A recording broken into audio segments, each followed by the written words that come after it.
SK. Without further ado, I bring you Mike's Corner. You already know. It's the KID, something new. Mike's Corner. DMV stand up. Yo. Mike's Corner, pull up a seat, grab a cigar, chop it up with the DMV. We going hard and bringing them something new, breaking down the daily news. Tune in and listen, talking sports to politicians and what's trending on the street. Ain't no limits, ain't no gimmicks, we just getting to the business. Raise your glass in attendance, yeah. On the corner, round the clock, bringing issues to the table. It's that uncut reality, gotta cover the facts. We living amongst tragedy and still giving back. Numbers don't lie, tell Mike pull up the stats and let's go. But can't forget the DJ, Mike L, Mr. Sean and Skull. On the corner, meet me on the corner, Mike's Corner. Politicking, pull up a seat and listen. On the corner, meet me on the corner, Mike's Corner.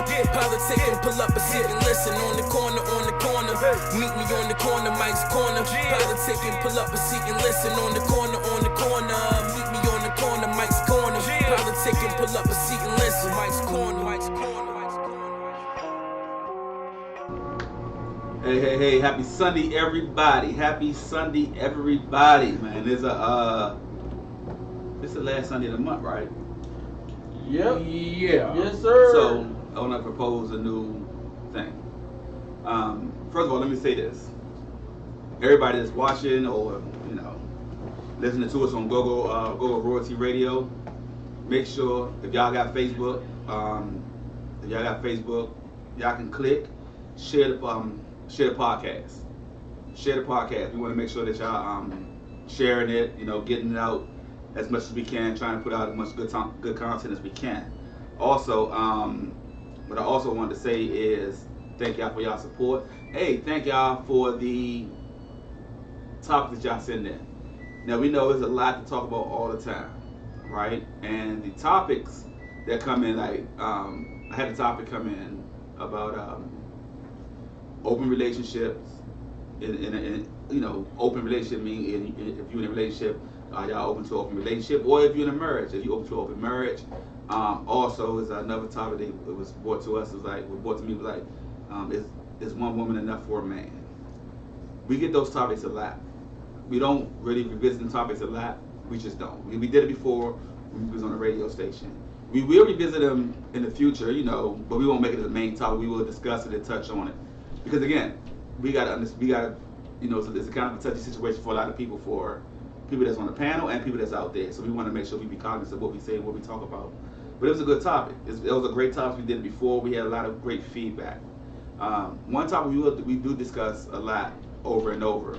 Well, not a lot because we just getting back. But we did touch on mental illness. Now, mental illness, or y'all can say mental health, however you want to do it, all that falls under the umbrella of depression, illness, whatever you may have. So my thing is, I want to start doing probably like at the end of the month, get into discussions of mental health and addiction, drug addiction, alcohol addiction, whatever have you. Because again, once we do that, we get a lot of feedback, and I know for me, I get a lot of inboxes. People like, man, thank you for the show, thank you for the content, thank you for expressing outside or expressing our thoughts and feelings about mental health issues, because a lot of people don't talk about it. So we as a podcast, as a group on Mike's Corner, we'll try to touch on that a little bit more often, because every day is a struggle for people that's out there that's doing it, that's going through it. So we would do our best to try to touch on that as much as we can, because it's going to be an ongoing situation that right now for me I don't see no end to. So I just wanted to put that out there.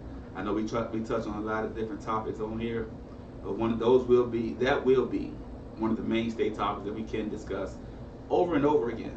And even if somebody's going through it, we would do our best to try to reach out, or that person can reach out to us in our inboxes to discuss it, because it's a very sensitive and tough conversation to have with someone. Right. So we want to make sure that we do that as well. So with that being said, the disclaimer will always be our thoughts and views of what we say does not reflect the views of anybody on Facebook, or anybody on YouTube, anybody on Instagram. That's not our thought process, and whatever we say is totally different from what everybody else may or may not think of it. So I wanted to make sure I put that out there. But again, happy Sunday to everybody. Welcome to Mike's Corners. Thank y'all for hanging out with the fellas on the corner, man. Hey, got my main man DJ Mike L. What up? Hey, got my main man Sean. I don't know if he still want to call himself Diddy of the city because Hey. we know the situation going on with Diddy right now. What? Hey, I have had thoughts about that, but I said no. I'm a ride or die, Mr. Sean Diddy of the city. You know, Hold on. What you mean about that? So you standing with Diddy? Yeah, I'm standing with Diddy. I mean, yeah. I mean, because it's a lot of stuff behind that we don't know. All we know is what we see or what we may hear. Now, can I believe that some of that stuff is true? Yes, I do. I believe he might have kept people on the shelf or not paying people properly throughout their contract. I'm not denying that. But, you know, I like the guy because I like Diddy. Okay. You know? That's fair. Do you like Diddy or you just like the name? No, I like his swag. I like the way he do business. Whoa. Let me get there. Yeah, Whoa. I would probably. I'm way he do business. rewind the business. Yeah. Thank you. The way he do business. The way he, sometimes some of his business, but you know, not everything he does is right. Let me say that. But you know, in the growing up, seeing how he moved, this and that, I kind of like the way he moved. I like the way he, you know, I mean, I like his flash. I like his persona. I like the way he do things. You know, I like the way he move. But business side, you know, yeah, he need to sharpen up on that, but you need to clean all that up. But from what I've heard, everybody is not feeling the same way. Some people, it's two sides to it. Some people are upset. Two sides of what? Two sides of the story. It's three sides to the story. It's always three sides of the story. But Yours, theirs, and the truth. Well, Right. I'm gonna try to tell you my part. Okay. For what I've heard, the thing is some people are upset, some are not. Some people have been compensated, some haven't. You know what I'm saying? So Loon came out and he was saying, you know, they was asking him, you ain't got nothing to say? He said, nah, I've been compensated because the way I had my contract structured. So going into this, a lot of people are young when they're hitting stardom. They're not really paying attention to the contracts that's being presented to them. They're not always taking the next step, take it to an attorney. Right. You know, they're not getting a second opinion because it is understandable. You're young, you see the money, you see the fame and glory. So you know you putting all your trust in this particular person. Right. There's nothing wrong with that if that person is a solid person or if his group is solid. If they have your best interest at heart. A lot of times they do, some people don't. But signing a contract to that magnitude is your due diligence to seek other professional help. Seek an attorney to help you read through the contract and make sure you're not, you know, signing a bogus contract. Meet with your family. Let your family know what's going on. If you're just going out there by yourself at the age of 17 signing a contract because, well, I'm signing the bad boy, I'm signing the bad boy, then you're not doing yourself no justice. You know what I'm saying? You're doing yourself a disservice. So you will come down 10, 15 years down the road, and you see you're not being compensated like you should have been. Right. That's a little bit too late to really revisit your contract.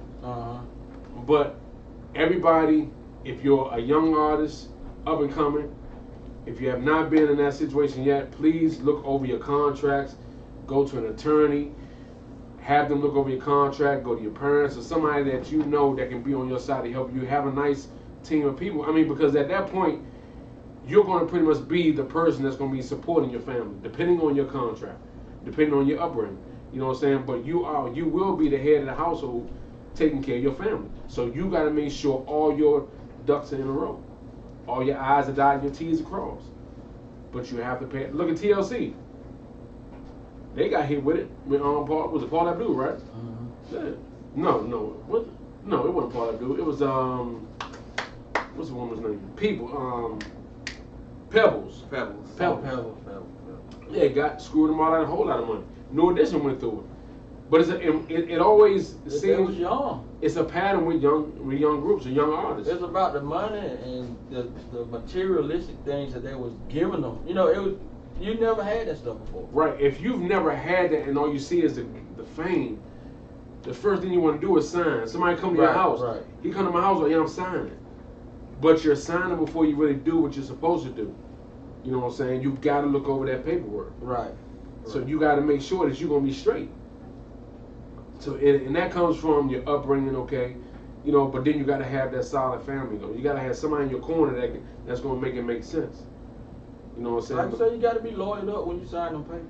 You should be. Now, It's totally different now. you really don't have to be a lawyer, get a lawyer, if you read over the contract and understand the contract. But you know, they put words back then. They put words in there that they don't understand, and they just like, what does this mean? And they can tell them anything because they don't know. Yeah. I mean, a lot of artists went through it. Now, do I think Puffy scammed a lot of people? I don't think so. I think he did do right by some, probably not by all. Yeah, I think he kind of screwed a lot of them though. Yeah. So, in that sense, it don't happen to today's artists because of the fact of how everything is structured now. People can do their own. You got all these different platforms. You can put out music. So, to be honest, producers like Puffy and them are really almost not needed. Right. Right. Yeah. Almost, but you have those artists that are not really on fire like that. They're really not popular like that. So they need that extra help. You know what I'm saying? It's guys right now making fire music just at home in the basement. Right. But you gonna think you fire already. If you really not jumping in the streets like you want to, doing it independently, you're gonna need that extra help, and you're gonna need to reach out to somebody. You know what I'm saying? Because everybody's not gonna be that Wale that's just banging in the streets, everybody riding down the street banging your stuff. If you out there putting that work in, you got to do your due diligence. If you see that you're not really kicking off like you want to, you may have to reach out to a record label. You may need to get some type of assistance. Not everybody's going to be able to get that right off the break. Say, okay, well, I'm jumping in the street, so I'm going to go ahead and sign this and sign that. Right. So in that sense, as we talking about Diddy and the situation that he going through with the former artist, I know you heard about the Bow Wow situation. Yeah. And I read that he said that him and Jermaine Dupri did not always have eye-to-eye contact as far as like Eye-to-eye contact? He pretty much saying they didn't always see Jermaine eye-to-eye on situations. He pretty much said Jermaine didn't make it. He says he doesn't like his albums. He doesn't like his work. But he came back and doubled down on that. And what did he say? He liked this music. I'm sorry. The last thing I read, he said that even though it's my music, I didn't like what I was putting out. So the thing is, if you don't like what you're putting out, that's telling me two things. You're doing it just to get paid, but you're not happy with what you're putting out. But he's trying to say Jermaine Dupri didn't star him though. He pretty much saying Snoop Dogg was behind everything that he was doing. Well, But that's true though. Snoop was the one who found him. He was on Snoop's first album. Yeah, when Snoop did the video, that was Bow Wow. They had the cowboy jersey in it. So Snoop knew that he couldn't. His life. Snoop was living the time with Death Row Records and all that kind of stuff. He didn't want to. He didn't want to have Bow Wow exposed to that. And Jermaine Dupri was basically a kid star. Right, with Chris Cross. Yeah, because we saw the interview with Jermaine. I don't know if y'all seen the interview with Jermaine Dupri when he said with Usher and Bruno Mars, and he was like, Jermaine was like, I regret not signing y'all two. Right. He said, but at the time, I don't think I'd have been good. I don't think I'd have been beneficial to you. I wouldn't have been beneficial to y'all too because I was good at making kid stars. Right. So I respect that. So I respect that. But to be honest, for me, Bow Wow, Jermaine Dupri made you who you are today. You can say that you don't. That's what I said. You don't feel it. You can say, well, whatever. That's just not my thing, or whatever. Bow Wow, bruh. Without JD's, I don't think you would be where you are today. I'm trying to figure out what is he on right now? Because I mean, just But he does that a lot. He he has that. So the thing with maybe that could lead us into our topic because that might be what's wrong with him too. I don't know if he may have some kind of mental illness. Some? I don't know. I mean, he does suffer from anger management. or bipolar syndrome, whatever it is. Yeah, But yeah. none of us are not. None of us are not doctors. None of it. We don't play one on TV. But I'm like, dog, like for real, for you to even say that for somebody to put you in that situation, and you like, yeah, if my albums was mid. Yeah, that's what he said. Right. Like, But see, we're talking about a grown man now looking at what he did as a child. Mm-hmm. And it's probably coming from a place where he really can't really do too much right now because he's like typecast right now. Nobody's going to look at him seriously trying to do a grown-up rap album. But do you know how that look? How it look now for him just to say that? How it look to us? Him saying stuff like that? I mean, he look dumb to us saying stuff, something like that. It looks dumb and immature on his end, but it's not hurting Jermaine Dupri not one bit because Jermaine got his money off that. And it ain't about the money from me, but it's like, and you know what thing about what Jermaine does? He don't respond to none of that. I watch Growing Up Hip Hop and all that kind of stuff. And it's smart because you don't need to say nothing. You ain't got to. Silence is the best thing. Yeah. You ain't got to rebuttal every time somebody say something. Now the brat, now she might say something. I know she gonna say something. She gonna come back. She gonna come back Bow Wow. She probably called him after he made the statement. Right. Yeah. So I'm like, I know she gonna say something to him. But the funny part about it is like, bruh, at the same time, without JD, Where would he be? where would you be? And we wouldn't know you. We wouldn't be sitting here wasting our time talking about Bow Wow. But see what happened is a lot of these young stars, how can I say, kid stars, even in the music industry, to actors or actresses, when you grow up from a point like even rap or television, you are not gonna be that. Your level is gonna wear out because it's oversaturated with you. Right. I can't name. It's very. I don't know. I right now I'm trying to think. Can you name any kid star today that was say for instance they started off as a kid star, but now they're still relevant today? Like even with as successful as, let's go back to Drake. Well, Drake was. That's different. Drake was an actor. Right, but he was on Nickelodeon. Yeah, but he changed over and went to rap. But he still can be considered a kid star. No, I don't think so. Because a kid star, I'm looking at it like, let's go back. I'm talking about back. Let's go back to the fact of, we're talking about like under 10. Look at the one of the most successful kid stars. Let's look at Murray-Kate Ashley, Olsen, the twins off Get to a certain point, it's like, if I see you on a TV show, I ain't gonna be like, what? Look how they, what? Yeah. Whatever small stars can you think about, like growing up, like rest in peace, Gary Coleman. Like when he got to a certain point, like Gary Coleman couldn't be no big time actor right now. Because once you do a role that well, and what they call is being typecast, they can only see you in that box. No matter. Yeah, because we still looked at him as a kid. You still a kid to me, like you are not grown to me, like. There's very few. Like I'm gonna shout out Keisha Knight Pulliam.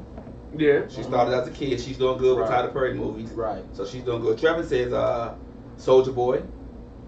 But see, the thing about with me and Soulja Boy is like he seems clownish to me. Soulja Boy he's doing a lot. He's an entrepreneur. He's creating video games, anything he can create. And he lied like he says he started TikTok. Well, see, Soulja Boy gonna do that just to get that buzz. He's keeping himself relevant. He trying to keep himself relevant, but he does jump out there and try to do a lot of things where he's creating a lot of technology, like equipment, like Ray J. Mm-hmm. You know what I'm saying? So I mean, but I don't really care too much for Soulja Boy because he just I don't know. He's what? I don't know. Yeah,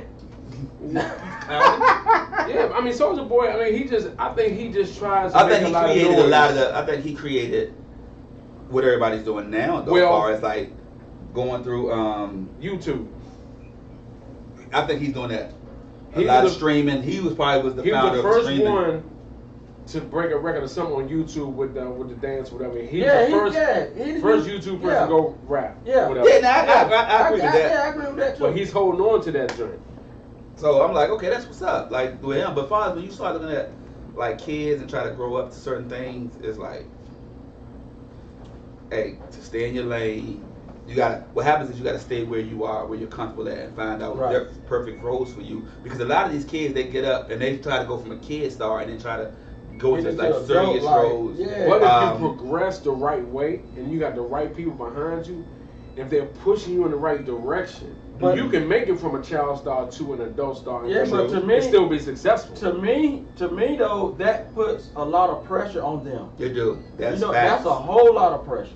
Which part? Them getting older or trying to break both. away Both. from? It's both. Yeah, it's both. Right. They put a lot of pressure on being an actor, and then always trying to be that person. Right. Like, because I'm a kid star, then I'm moving, into this It's adulthood. hard. I'm gonna tell you, a lot can happen in your mind. You know, trying to. Sometimes you don't want to be that good. Yeah. Because if you're that good, Yeah, you're only going to be yeah. seen as that type of person. That's as that right. role. yeah, Look at yeah. Amari Hardwick. As much as he's done, we can remember him right now is Ghost. But see, that's what I'm saying. When you get that part, that part, it can be good. yeah, Mhm. Let me say this: it can be a gift, and it can be a curse. right. Exactly. Let's go back to Jaleel White. Urkel. Mhm. When he Mhm. became Urkel was supposed to be a one-time show. It's supposed to be a Right. one-time part. Right.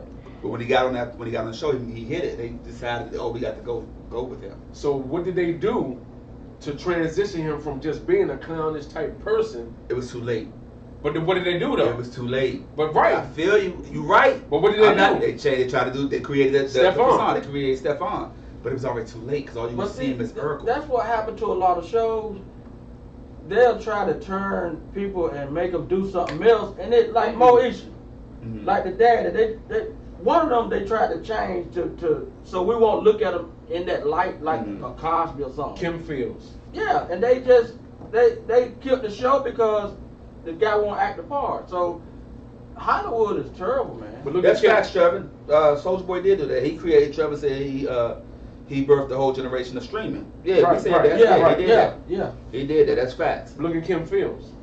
Young star. Oh yeah. Still relevant. It's all in how you progress. And But not, to let's, me, let's it's not, still- wait a minute. Let's not leave right there though. Her sister, Chip. Her sister, Kim Fields. Yeah. Now this is new to me. What the hell? Who's her sister? Kim Fields has a sister. Yes. So you don't watch All American? Yeah. She's on All American. Kim Fields' sister is on All American. What's her name? She's the remember the mother. Remember Spence's mother. Yeah. Remember Spence, Tay Diggs, and then the other lady. She keep trying to hit on Tay Diggs all the time. Yeah. That's Kim Fields' sister. I never knew that. They look alike. I can see the resemblance, but I never knew that. I think you might. All I you remember don't seeing is Kim remember. Fields and her mother. You probably knew, but don't. Everybody remember Penny Mother. Right, that's what I'm saying. Right. Kim Fields and her mother. Right. Just growing up, that's what I knew. I Right. never knew she had a sister. Right, I'm sorry. Chip is her mother. Yeah. Chip is the mother. I forgot the sister. Ah! Ah! Ah! Yeah. But it's still her sister. It is still her sister. Get him! Chip is the mother. Chip Fields is that's Penny Mother. But what's her sister name? Tell me the sister name. I need to know the sister name. Let's be clear. We got him! We got him, right? But her sister is on there as well, though. But that's one. But Kim Fields is, look at her career though. Yeah. Facts of Life. Pretty No. sure it was something before that. Different strokes. Yep. Oh, what up? Facts of Look, Life. time out. Was Facts of Life first or was Different I Strokes? Come on now. Which one? Which one? Who was the main character in Facts of Life? The main Miss what? Miss Garrett. But she came from Different Strokes. She was the maid in Miss She was Different the Strokes. maid, right. Right. So who came first again? The chicken or the egg? So what we're gonna do? We're gonna go back. We're gonna go back to what you said. Wait. Go ahead. So she started off on. I want to know about chicken egg. so Hell. Kim started off on Different So Strokes. Different She Strokes. was Todd Bridges' girl. And Wait a minute, man. Janine- 'Cause I'm gonna take you back. She first. looks a little I- older on Janine's a good Different time Strokes. first. I was going to say Good Times was first because remember she was one of the kids on the bus. Yeah. Matter of fact, Gary Coleman was on that too. Yep, sure was. So we got Good Times, Facts of Life, Different strokes. Alexis Fields, that's her name. Different Strokes. After Different Strokes, so I mean, After Different Shows, it came Fast of Life. I'm just throwing all of Okay. Living Single. Mm-hmm. And that was so perfect It for was her. so- And right, it was so good. But that's what I'm- Yeah, you got to That's what find I'm it. saying. there. So it's like she was able to progress from a Transition, child star yeah. Mhm. to an adult. So So- just like Rudy. Right. Well, Keisha Knight Pulliam. But she didn't really change though. She still kind of kept that kind of child. But now she's Yeah. she's in Upshaw with Mike Epps Yeah. as a mother because of her.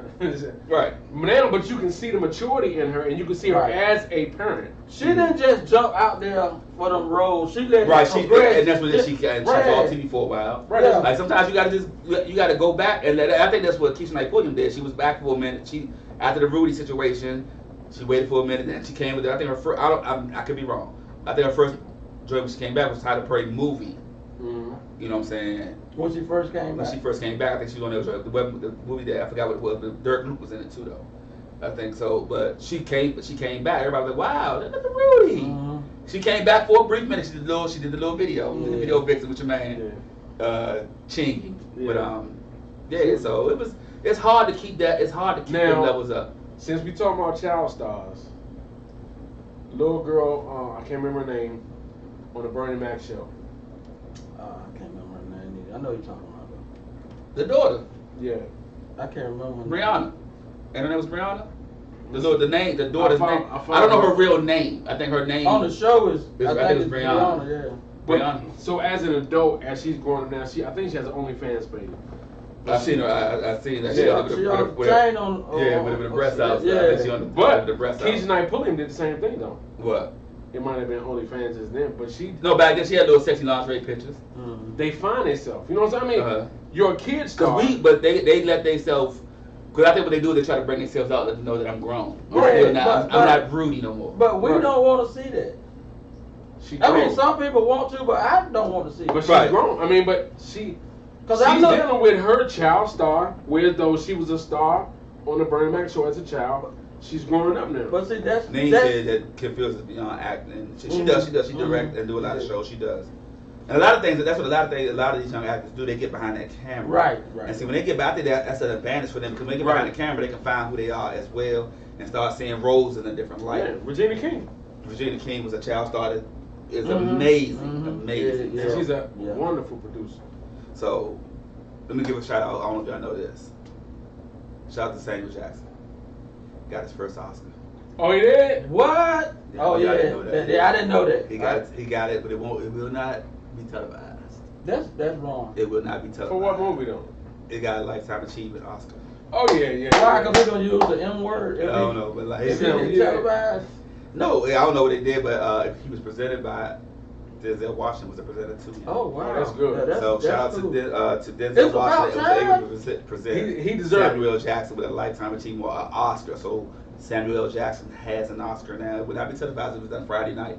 So big shout out. It's like 7 or 8 categories that would not be televised on the Oscars tonight for some apparent reason. I guess they lost a lot of people. You know what's crazy about that though?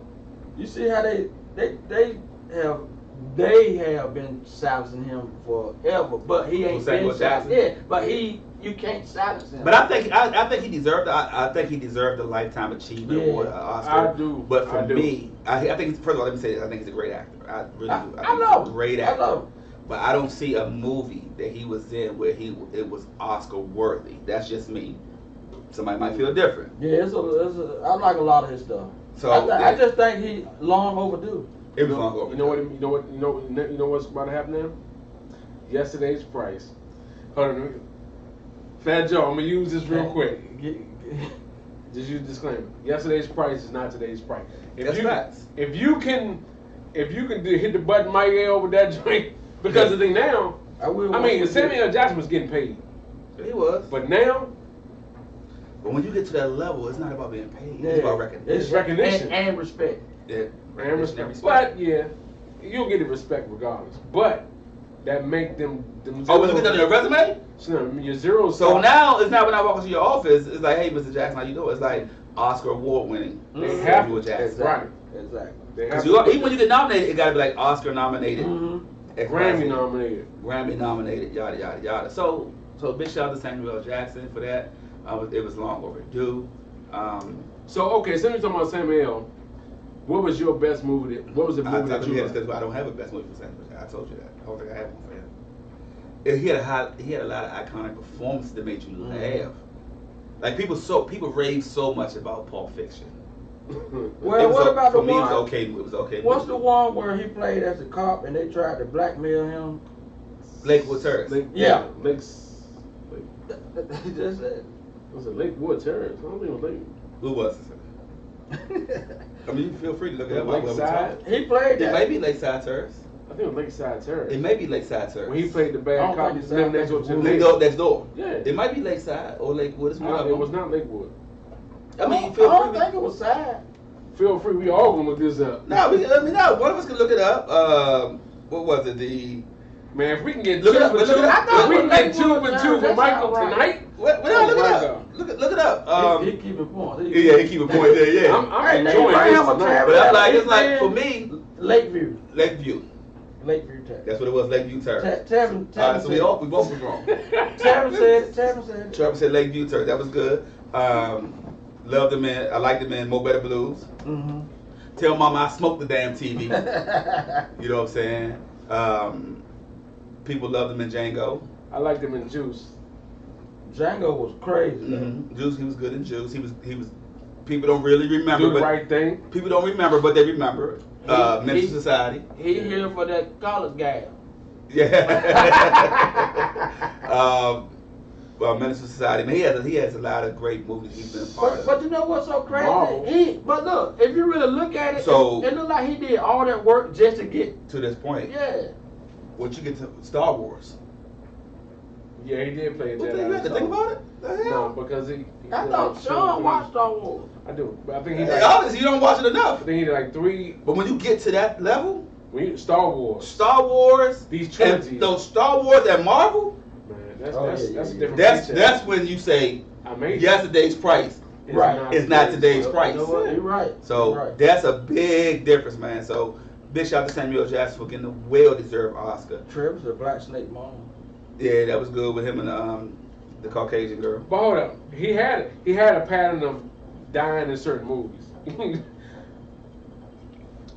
He's also in the Guinness Book of World Records for using the word MF. Yeah, I think he used the MF word and will say it more times than anybody. Well, it's like guaranteed with Denzel Washington. Yeah, that was hilarious. Guarantee.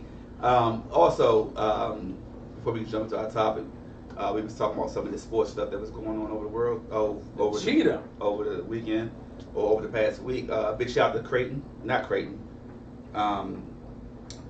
Tyreek Hill. Not Tyreek Hill, the NCAA college basketball team. See, I don't watch college basketball because I got out of it so much because of the fact that all these one and dones, I couldn't invest my time. Yeah. St. Peter's. St. Peter's. So big shout out to St. Peter's. I think they up from New York or somewhere in that area. Big shout out to them doing an upset over the weekend. Coach K, he's still in it. So it's his last season. So every game is intense for Duke because after this year, Coach K will be stepping down. Also, we said Tyreek Hill abruptly left Kansas City and went down to Miami. He said, I'm coming home. I think he's from that area, either Miami or Georgia, some kind of way he's from that area. Big shout out to, I think we talked about the Deshaun Watson situation, and he's still vehemently denying the accusations against him, and he's been trying. They tried to indict him again. They turned off like They 3 or 4 of them down. They couldn't find an indictment to indict him again, so that's great for Deshaun Watson. He still have to answer the civil suits. Lying. He still have to answer the civil suits and stuff like Yeah, that, he so said- that's something that you got to deal He with. said they lied. And big shout out to Deshaun Watson for changing the trajectory of the quarterbacks now Right. with this guaranteed money. 230 million guaranteed. So big shout out to Deshaun Watson with that. There's gonna be more sports stuff coming up soon because we got the NCAA championships coming up. This is gonna be the Final Four weekend and find out which team going to the Final Four. So big shout out to them as well. And these college kids, man, going through the portal, going through all these different things. I'm glad that they're able now. I heard one of the college kids, he struck the deal with Buffalo Wild Wings. So for these kids to be able to get paid for what they're doing, I think it's great. Long That was overdue. long over. Yeah. Long overdue. That's great on their part. So big shout out to the NCAA. I say that with a grain of salt because it's something that should have been done. Yeah. And I know it's kind of hard because people don't realize how hard that is. Like the way they did it now is great because each individual can go to their own. But you cannot put a level playing field for every kid to get Right. paid. You can't put a pay scale because your kid might be a 5-star recruit quarterback, and then your kid might be a 1-star recruit quarterback but still make the team. But come to find out, the 5-star recruit quarterback ain't as good. You know what I'm saying? So, and then like they deserve to get paid on some And to scale. me, it seemed like they owed them back pay because look at the money behind the scene that was going on, before we got to this point. It's a whole lot that going on behind the scenes, man. It's a It whole is. lot. I've been a witness. Behind the scenes, I've been under able to the witness. table. I've been a witness to able to. So, I mentor kids. And I'm gonna take this all the way back. I'm quite sure I never told y'all this story. So I'm Southeast born and bred. Where from? Linda Pole and Congress Pop. So let me say this. One of the kids I was we dealt with, mentored and all that stuff. He was highly recruited. He was the number one recruit in the country. Pete Carroll was at USC. They was in Southeast at my barbershop. Him and Ken Norton came to Southeast DC to my barbershop at the time when I was getting my haircut and trying to recruit the kid, man, and trust and believe. The stuff you talk about that's not on that level of TV and all that, like Sean said, behind the scenes, it is crazy what they say, what they do, and what they give. Right. To get a kid, man. It's more to the story. It's always more to the story. So I think they deserve what they get. They deserve what they get. So before I got one topic that I want to discuss with the fellas. They was asking me before, we were talking about mental health, mental illness, and all that stuff before we going on. So what's the other topic? I never said nothing. Sean didn't pay attention. He just ignored me. I ignored him because I was having a conversation with somebody, right? The person was telling me that they were ashamed of where they come from. Whoa. So yeah, exactly. So let me put this to y'all real quick. I talked to this with my son Trevor. Oh, my apologies. Let me say this. Congratulations to my son. Congrats. And his fiance. I will be having another grandson. You get old. Congratulations. You get So, old. big shout out to my son Trevor Wilson. He's watching right now. Him and his fiance got the word today they will be having another boy. I don't know if it was today. He didn't call me. He called. I ain't gonna get into all that situation. Yeah, me and him go back and forth. Because me and him are best friends. Yeah. But when this news came, he didn't call his best friend first. Yeah. So he shunned me twice. Who got it Hold first? up, I ain't gonna say who got it first. I don't want to do that. He shunned me twice. He shunned me as a dad. He shunned me as a best friend. Well, damn, that's messed up. Yeah, but I know the reason. I know. He'll get it right. No, He'll get it right. I respect it because I know why he did it. Why I wasn't the first call. The next one you'll be the first one. I won't. The next one. No, I won't. Anyway, but shout out to myself. I know why he did it, and I respect that, and I'm glad that he has that relationship with that person to call that person first. Right. I'm sorry, not call, FaceTime. Dang. Yeah, FaceTime. But it be like that though. It be like that. Yeah, it's fine. It's cool. That's my son. I love him, man. That's my son. That's my best friend, man. That's my guy. That's my guy. So congrats to my son, my future daughter-in-law. Congratulations, y'all. Again, my tagline for my son, which is he's the oldest. He is the oldest. He will be 32 this year. Oh yeah, you get old. Yeah, I am getting old. And my tagline to him and my kids is, man, I'm just your dad, man. Call me if you need me. That's it. That's all. I ain't doing the raising or none of that because I can't tell you how to live your life. Right. Like my son. Now, and I've told this before to him and my other son, little Mike. I've always said I could teach you everything under the sun how to be the man, but it's your choice if you want to be that. Right. And he's doing a great job. So big shout out to my son. Cool. So, like I said, I was having a conversation and they was telling me like, they're ashamed of where they come from. The person is from DC, Southeast, like me. I said, I'm from DC, Southeast, so. And they're ashamed. I'm like, well, but why? And before I go into that situation, I'm gonna break it down. Not Sean. Sean is almost the same area. You thought I was be smart. You thought I was about to be smart. You thought I was about to be smart. He was waiting. Yeah, he was waiting. He was waiting till I was about to be smart. Go ahead. So, because me and Sean is almost from the same area. So I'm going to break it down. I'm going to go to Mike first. No, I'm going to go to Sean first. So we go, where you're from. And let me say this. For me, I'm from Southeast DC. Born and raised. I was born on Southern Avenue. At the time, it's called Morris Cape's Hospital. It's right now it's called United Medical Center. So I'm gonna say that. Growing up in my area, I lived in Linda Poland. I lived in Congress Park. I've also hung down Burt Farms and stuff like that. So I hung in the toughest part of the city. I was here in the 80s when DC, which is not a state, was the murder capital of the world. I've lost family, I've lost friends, I've lost a lot of people, but I am not ashamed of where I come from. So Never. I would never be ashamed of where I come from. I love my city. And I know my city don't love me because of what we go through. But I would never be ashamed. I told the person, I said, I love my city. And they were like, but do you still live there? And I was like, no, I live in Maryland.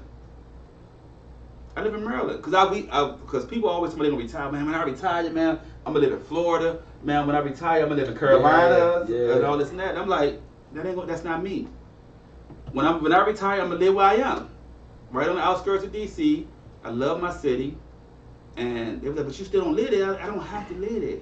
I said, because that's my central point. I can get to wherever I need to get to as far as my kids. Right. And everything. Right. And my community that I'm not, that even though I don't live there, I'm still a part of the community.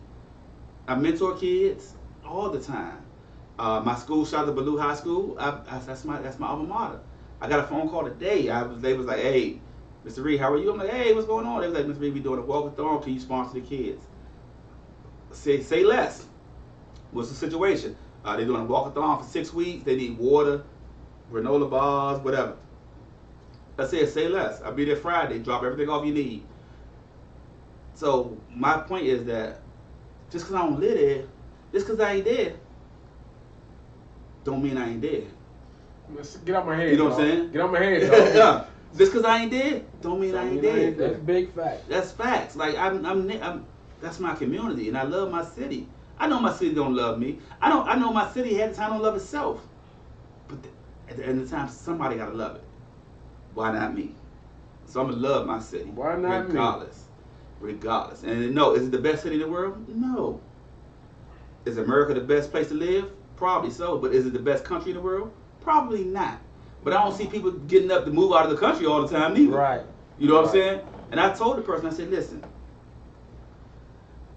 I've lost people in this city. I lost my mom to drugs at the age of 26 on Thanksgiving Day in the city. I lost my dad twice. Well, I didn't lose him twice, but my dad got shot, pearl out from the waist down in the city. I lost my dad to drugs in the city. Like, I lost people in the city as well. I lost friends in the city. But it was the choices that they made. I told them, I said, listen, it don't matter, no matter. Whatever neighborhood you live in, right, whatever city you live in, whatever state you live in, you can try to move somewhere else. You're going to still have the same situation. Unless they stop murdering people or whatever. What you gonna, if there is one, what you going to move to heaven? It's just like the go-go people say, you can't run from the crank. No, you can't. Right, you know right. What I'm saying? Because wherever you go, it's still something gonna be there. You just in a different area, but the same stuff goes on no matter where you go in the world. Every place you go got a hood. Yeah. So to break this up, because I don't want to go to Sean next because Sean is like bordering. So Mike, you're from? I'm from Enfield, North Carolina. E-Town, 3 fingers up. And I'm gonna tell y'all, it's small. Wait a minute, hold up. You don't live there though. I don't live there anymore. But I'm friends with Mike on Facebook, Instagram. I'm friends on all the social platforms. I done seen Mike, and besides talking personally as well, but I done seen Mike run back and forth up and down that highway to go back home. Right. So, are you proud of where you from? Very proud. Why? Because that's my home. I love my city. That's what I'm saying. Regardless of what goes on, it's still my home. I can't never change that. You're not gonna change that. Right. That's your city. Right. That's what I'm saying. Like, cause you never know, Sean. You from?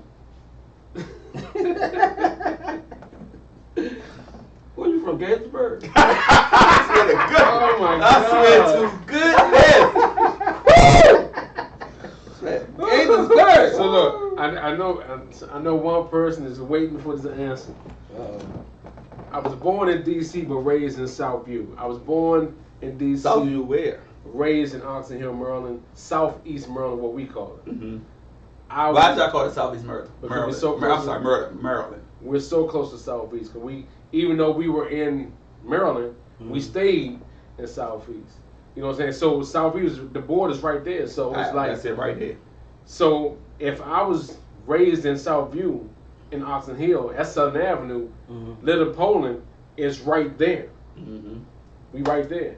So, you know, am I proud of where I'm from? Yes, I am. Because I think what I went through growing up in Southview gave me the character and the person that I am now.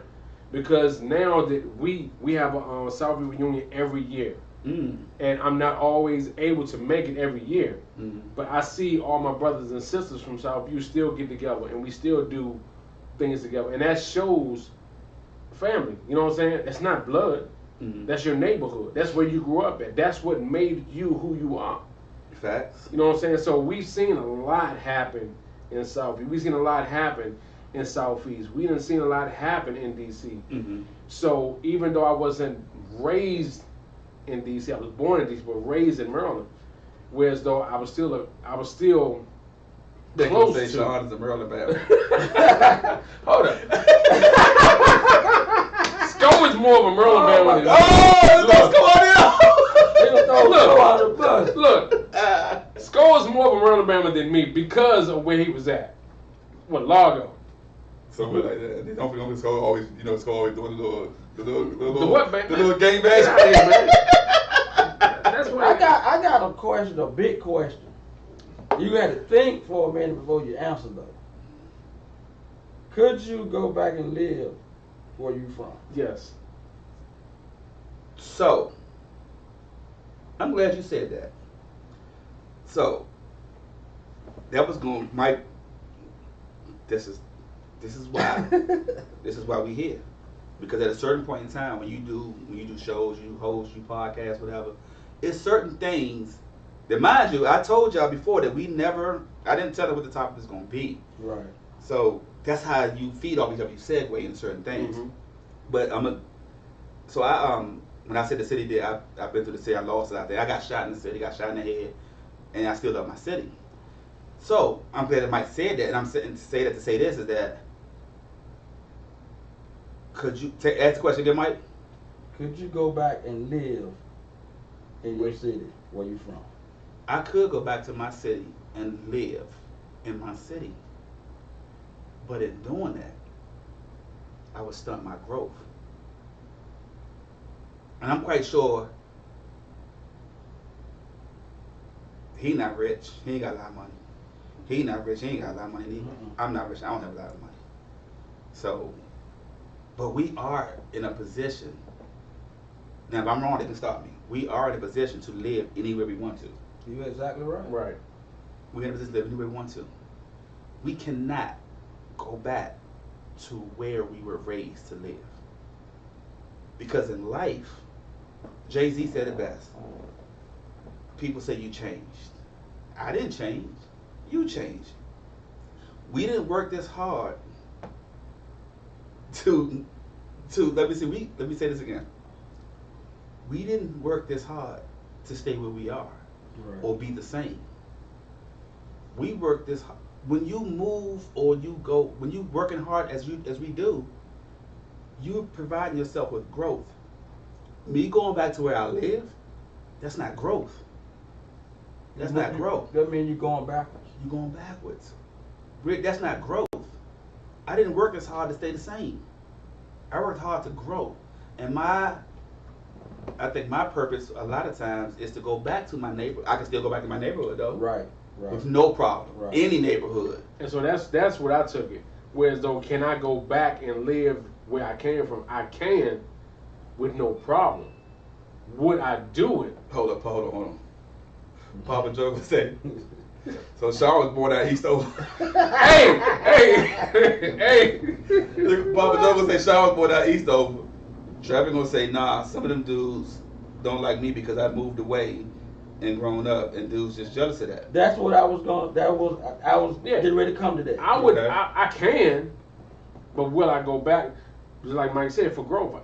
I can go back to wherever and still be the same person. And even though you don't care, right now, even though you don't care, it's still people will be like, nigga Sean, still in the same spot. Yeah. He's still in the same spot. He's still around Southview, still in the same spot, doing the same thing. Even though you're not doing the same thing. Right. Not even though you're not doing the same thing. They say, man, you still here. You Like, still here. it's in the jokes now. Jealousy is gonna be in your jokes now. Jealousy is always in your jokes. And the word lure, which is a hate word. When people say lure to you, trust me, when they say lure, L-I-L, it's a hate word. You right. It's a hate word. You Trust me, got believe that that. little car, that little house. So like I was saying, I see you with your little car. Yeah. Like I was saying, I wouldn't do it. No, I wouldn't go I back. couldn't do it. No, I wouldn't go back and live in Commerce Park. Right. I wouldn't go not back and live. live in, even though it's important I didn't. I wouldn't go back and live in that on East. That block is still in. I wouldn't go back in that area and live in Linda Poland. Right. We can go back for sure. Mm-hmm. But would I want to stay there and live? Nah. Mm-hmm. Because it's more that I want to do. That's my base. But you look at the lessons, look at the life lessons learned when you go back to your hood. What happened to Dom? You said what happened to what? Young But yeah, Dom. I mean, all but- people got rid yeah. of him just because you came back home. And the fact remains, like, how can you go back and, as I said about mentoring a little while ago, like, how can you go back and mentor the kids and be like, man, you can be something in life, or you can do this in life. But you still wait. They looking at you, well, wait a minute, but you still here. Right. And you like, yeah, you can break the story down like, yeah, I moved back here because I wanted to give back. But no, the proof is in the pudding. Right. Which is the old ass saying. Right. Which is the old ass and, saying. and the best saying that fit this criteria we talking Yeah, about. like, I'm showing you. Now, if you move back, because you know Southview was apartments. If I move back and say if I buy out, Yeah. you know what I'm saying, and I own the apartments, Mhm. Right. that's a different thing. You know what I'm saying? Exactly. So that's what I'm saying. Like, it's growth in everything that you do. But I would never be ashamed of my city. Me neither. Ever, My ever. city- I love my city. My city made me who I am today. Whether you like me or not, it don't matter. But my city made me who I am today. I went through the trials and tribulations. I went through the ups and downs. Yes, I lost family. I lost friends. I lost myself. Like I said, I got shot in the head and they had to bring me back. But that do not make me dislike or hate my city. We Right. wouldn't be here today if it wasn't for where we came from. Yeah. Exactly. And we made it out of where we came from. That's the point that you don't make or that you miss. One of my all-time movies is Shawshank Redemption. Mm-hmm. And at the end of the movie, when Andy crawled through the tunnel, 500 yards of manure, and he said Andy Dufresne climbed through 500 yards of unfiled stuff I would never want to think of, and made it clean out on the other side. That's what it's about. So when I go back to the hood and be like, hey, bro, I was here. Whatever, all that, and the road I took to get to where I am today, it wasn't a good one. Sold drugs, yeah, got locked up, yeah. But I want the kids that I mentor to know that I did all that. I made the mistakes, I corrected the mistakes, and I still made it out. It was a rough road, but I'm here to tell you don't have to choose the same road. Right. But if you did Right. choose the same road and you did mess up, you still can come out clean on the other side. That's it, that's all. Yeah, like you said, you got them kids that's looking at you coming back saying you trying to help them, but they looking at you like, you here, how can you tell me so? We're in the same, you know what I'm saying? You live here now.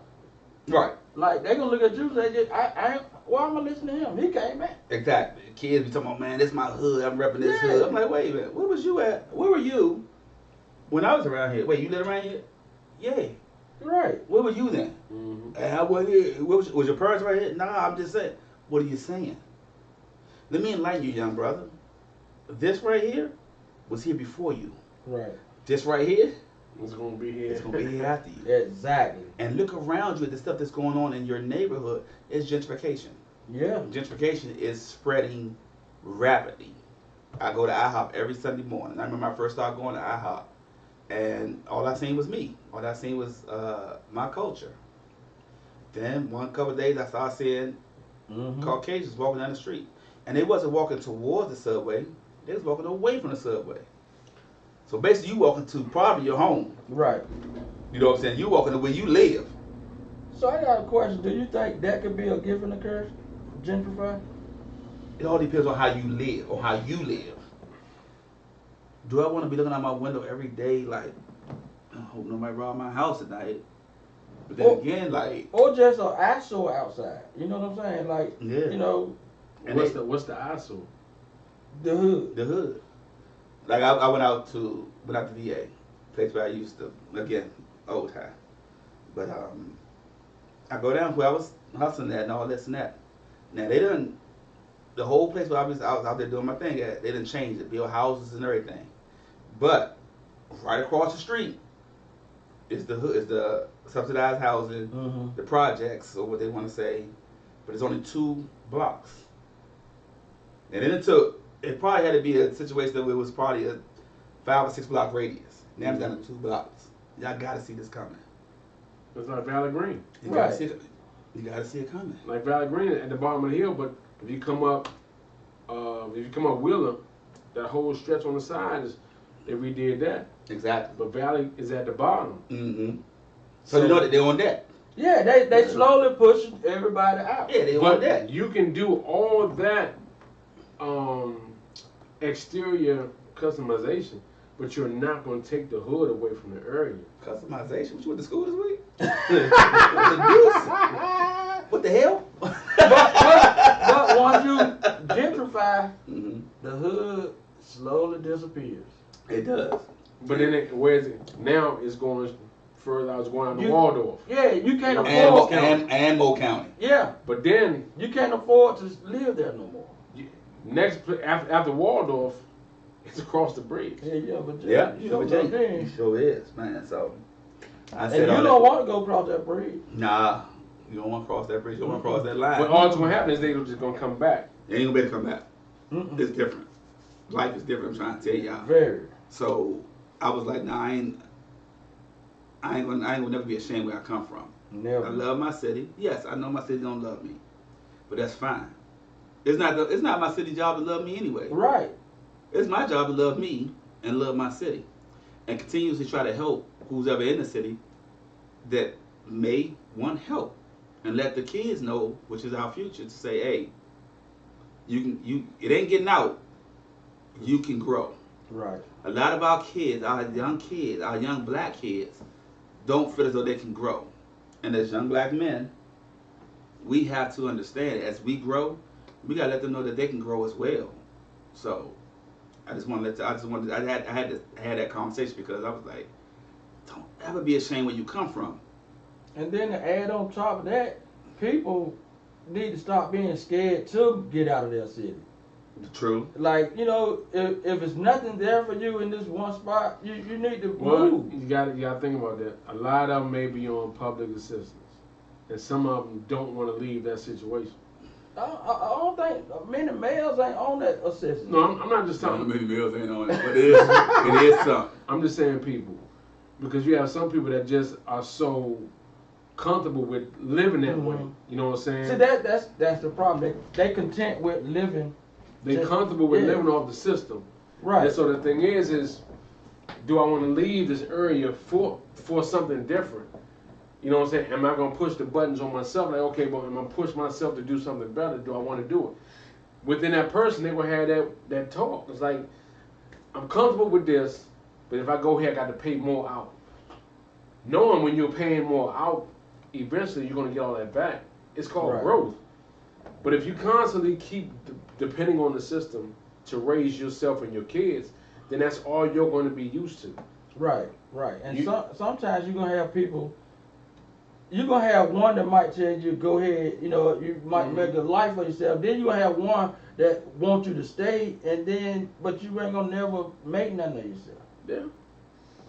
I mean, but you got to have it within yourself. Right. Because Right. if you don't want it for yourself, can't nobody else tell you. Exactly. We can give you all the advice in the world. If you choose not to use it, that's on you. But if I've done my part and giving you the good advice, that's going to help you, I've done my part. But you know, if you want to come out of that situation, you'll do it. If you don't, Right. you're not.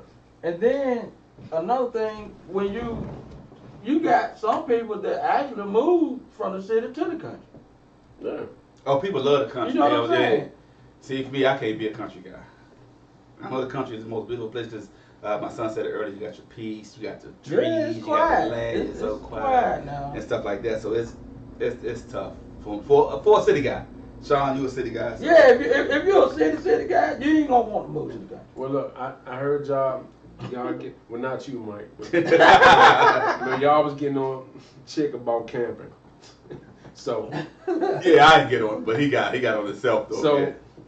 we are going camping at the end of the month. Oh, y'all are? Me and Nick, yeah, we're going camping. So No, hold time. So you gonna time stay out, time out. Right. Go ahead, Mike. Yeah, that's what I'm saying. So are y'all are y'all going camping or y'all going camping? so Backyard. we're going camping. Who said the backyard? Backyard for over 10. We're going camping out. I can't remember where it's at. It's out way out Maryland. So you have it's option. You could do like a lodge. You know, you stay in a lodge and then That's what I was getting at. Where Yeah, we go? I would rather What we do? Are do you going? If you camping, so you camping? camping. We doing a tent. We doing a bucket. You got to know, long you bucket. know now. Oh, so you gotta go shopping. It's a bucket. it's- So you gotta go shopping. Yeah. Keep in mind now, it's April, all the wildlife is out there now. Hey, look. Yeah, we talked about that. You can give me the lodge though. Give me the But loss. see, But I that wouldn't be opposed to it. the experience. Right. I wouldn't be opposed to it. The experience, man. It's like, you know, I've never been camping. She's never been camping, so you know it's gonna be. You know what? I think we should. I mean, look, I'm not scared. So I think we because should make that a group outing one time. Yeah. Maybe sometime next year. We might make, or even My man, Tommy like Bond. August, Tom, they okay. do like August, September. We doing it. Yeah, that might be a good idea. I mean, and I'm talking about. I ain't talking about no lodge. I'm talking about the No. tent and everything. That's what I'm saying. We got to buy the tent. We got our lower bed. Okay. We got Wait, what? On the air mattress. That's not camping.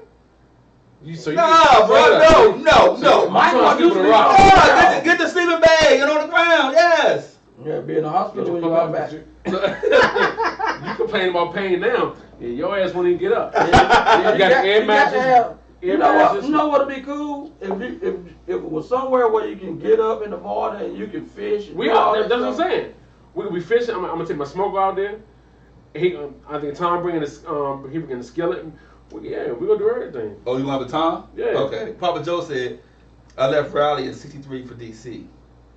I love the city enough never to want to live there again. Hey, Papa Joe, I understand, man. I understand. The city is nice. It is. I'm just a city guy. There's a lot of I options love in the the- city for me, man. I'm gonna tell you, coming from the country, Uh-huh. there's a lot of options out here. Right. I love DC's air at night. I've said this before. Mhm. If you ride in DC at night, put the sunroof up, open the sunroof up, man, and just put the So windows it's down. like crisp. It's just I love different, the man. DC scenery, everything about it. I mean, it's Now they changed a whole lot down there by the stadium, by Nat Stadium. yeah, I seen The that. new bridge and all that. Not just that, the wharf is The wharf gone. has changed. Well, But no, Captain Jesse, not Captain, but Jesse's still down there. but now Captain White, He up the street. he's in Rivertown, right? Yeah. Mhm. Yeah. Yeah. So you still can get your crabs however you want to do it. But and again, we city guys, country guys love the city. Don't ever be ashamed where you come from because never. that never. I love going that out. place you came from is what made you who you are today. Exactly. Before we get off the topic, I was talking about this last time with my cousin. Eastover, Morton's. Remember Morton's? I know you remember Morton's. The members only jacket. The members only jacket. Back then, The members only jacket along with the parachute pants. Mhm. right? But back then, members only Don't was forget Kenny's shoe store right there too. I had to get I couldn't afford the Kenny's. Nikes. I couldn't afford Nikes or tennis shoes. So I had to get the whales. yeah, I had the whales That was it. with the fat gray shoestrings. Yeah. With the first Yeah. Velcro shoes, the first Velcro joints. But what was it? What was that store in Eastover? I think it was G.C. Murphy. They had the Hold other on. This, Trevor said you can't bring no smoker Can- for your food. You Yeah. supposed to make your He own said, fire cook out it, there. he said cook it over stone sticks Yeah, and the fire. That's how you really supposed to do it, though. Oh, Sean will be hurting. With his smoking ass. Oh yeah. You gonna have that there with you, baby. Look, he's supposed to go out there, break branches, and make Yeah. fire, all that. Get the what is that? The little magnifying glass. Get the sun. Yeah. Being that on Shine the the fire. burn some leaves and shit up. You got to keep your fire 24 hours. But you talking about what? I remember G.C. Murphy too. G.C. Murphy's going that joint. That was the only joint that had it downstairs and upstairs. Yeah. Slim. That Morton's Shorty, what was the other joint though? What was the other joint? Discount Mart. Discount Mart. With the bird, with the parrot in the back. And I had I worked down there at Junior Mode. High Gear. That was a little bit high. The high gear was only for drug dealers. The only way you can afford stuff in this is drug. High Gear, they always had the bikes in the joint in the window. Oh, you talking about the show? Oh no, you know what? Who I'm you thinking talking about the high gear was the joint on the corner. Right next to that- Wharton's. Yeah, I'm thinking about the joint at Allison Mall. They sold the Guess jeans. You talking about High Energy. High Energy. That's Yeah. where I met Michelle at from Pleasure. Okay, High Energy. She worked in High Energy, but Oh, she lived with us. But that was up against. I'm not gonna go in there. That's up against the wall. That's my go-go days. That's my go-go days. Up against the wall. Yeah, yeah. But them was the good old days, man. But Woody's. Damn, Woody's. Woody's. My dad, when I was young, before my dad got put out, that was one of the stores he worked in when I was little, Woodworth and Lothrop, and all that kind of stuff. But again, let me say this, man. I appreciate the topics you guys send us a lot. But when somebody sends a mental issue, mental health topic, that would always take precedent over any other topic that we have. Right. Not saying that that person is going through an issue, but we don't know if that first of all, that means that the person watched the show, so we can agree on that. Right. So if that person sends that topic or sends a video referring to that topic, that takes precedent over everything that we may have to talk about that night or for this show. You remember we did it up at Wendy's Radio and how much feedback we got. A lot. It's just tough, man, and But you never know who's going through it until you raise those conversations. right. You know what I'm saying? Because a lot of people going through that are not going to be as eager to tell you what they really going through. Right. So in saying that, I know a lot of y'all was probably waiting like, when can we get to the topic, yada yada yada. But we just, hey, everything is we hang on the corner. You know, we can't meet at the water cooler at work or meet at the barbershop or meet in the corner and just say, "Bow, let's start. Right. We gotta stop. We gotta They don't stop." have water coolers at work no more because of COVID. Well, it's coming back. Yeah, but you're right though. But it's like we can't. Hey, listen, hang on the corner is just talking about everything right now. But getting into the topic, it was a situation that mental health, and I sent my guys a video because it was sent to me that watching Michael Beasley. For y'all don't know, Michael Beasley is a local kid. I call him a kid because I'm 50, but I call him a local kid. He's from the DMV area, went to college. He got drafted number 2 overall by Miami. He was watching an episode on a podcast he was on, and he was just talking about how he don't go nowhere no more. He just sit in the house with the kids, and that's it. He don't go nowhere. He don't go outside or none of that. He don't travel, yada yada yada. So they talking about mental health issues and stuff like that. And as y'all can see, if anybody is going through mental health, which falls under the umbrella of mental illness, depression, however, so all that, make sure y'all go to www.mentalhealth.gov. You also can call 1-800-273-TALK or 1-800-273-8255 to seek help. We deal with if we was having a conversation earlier, and in your circle of friends, if you had a circle of friends, or anybody, if you meet someone and say, well, I never dealt with mental health issues, or I don't know nobody that deal with mental health issues, that person does not know their circle of friends or family. Because a lot of us that deals with mental health issues, that may know someone or go through it ourselves, we don't tell it. We don't say,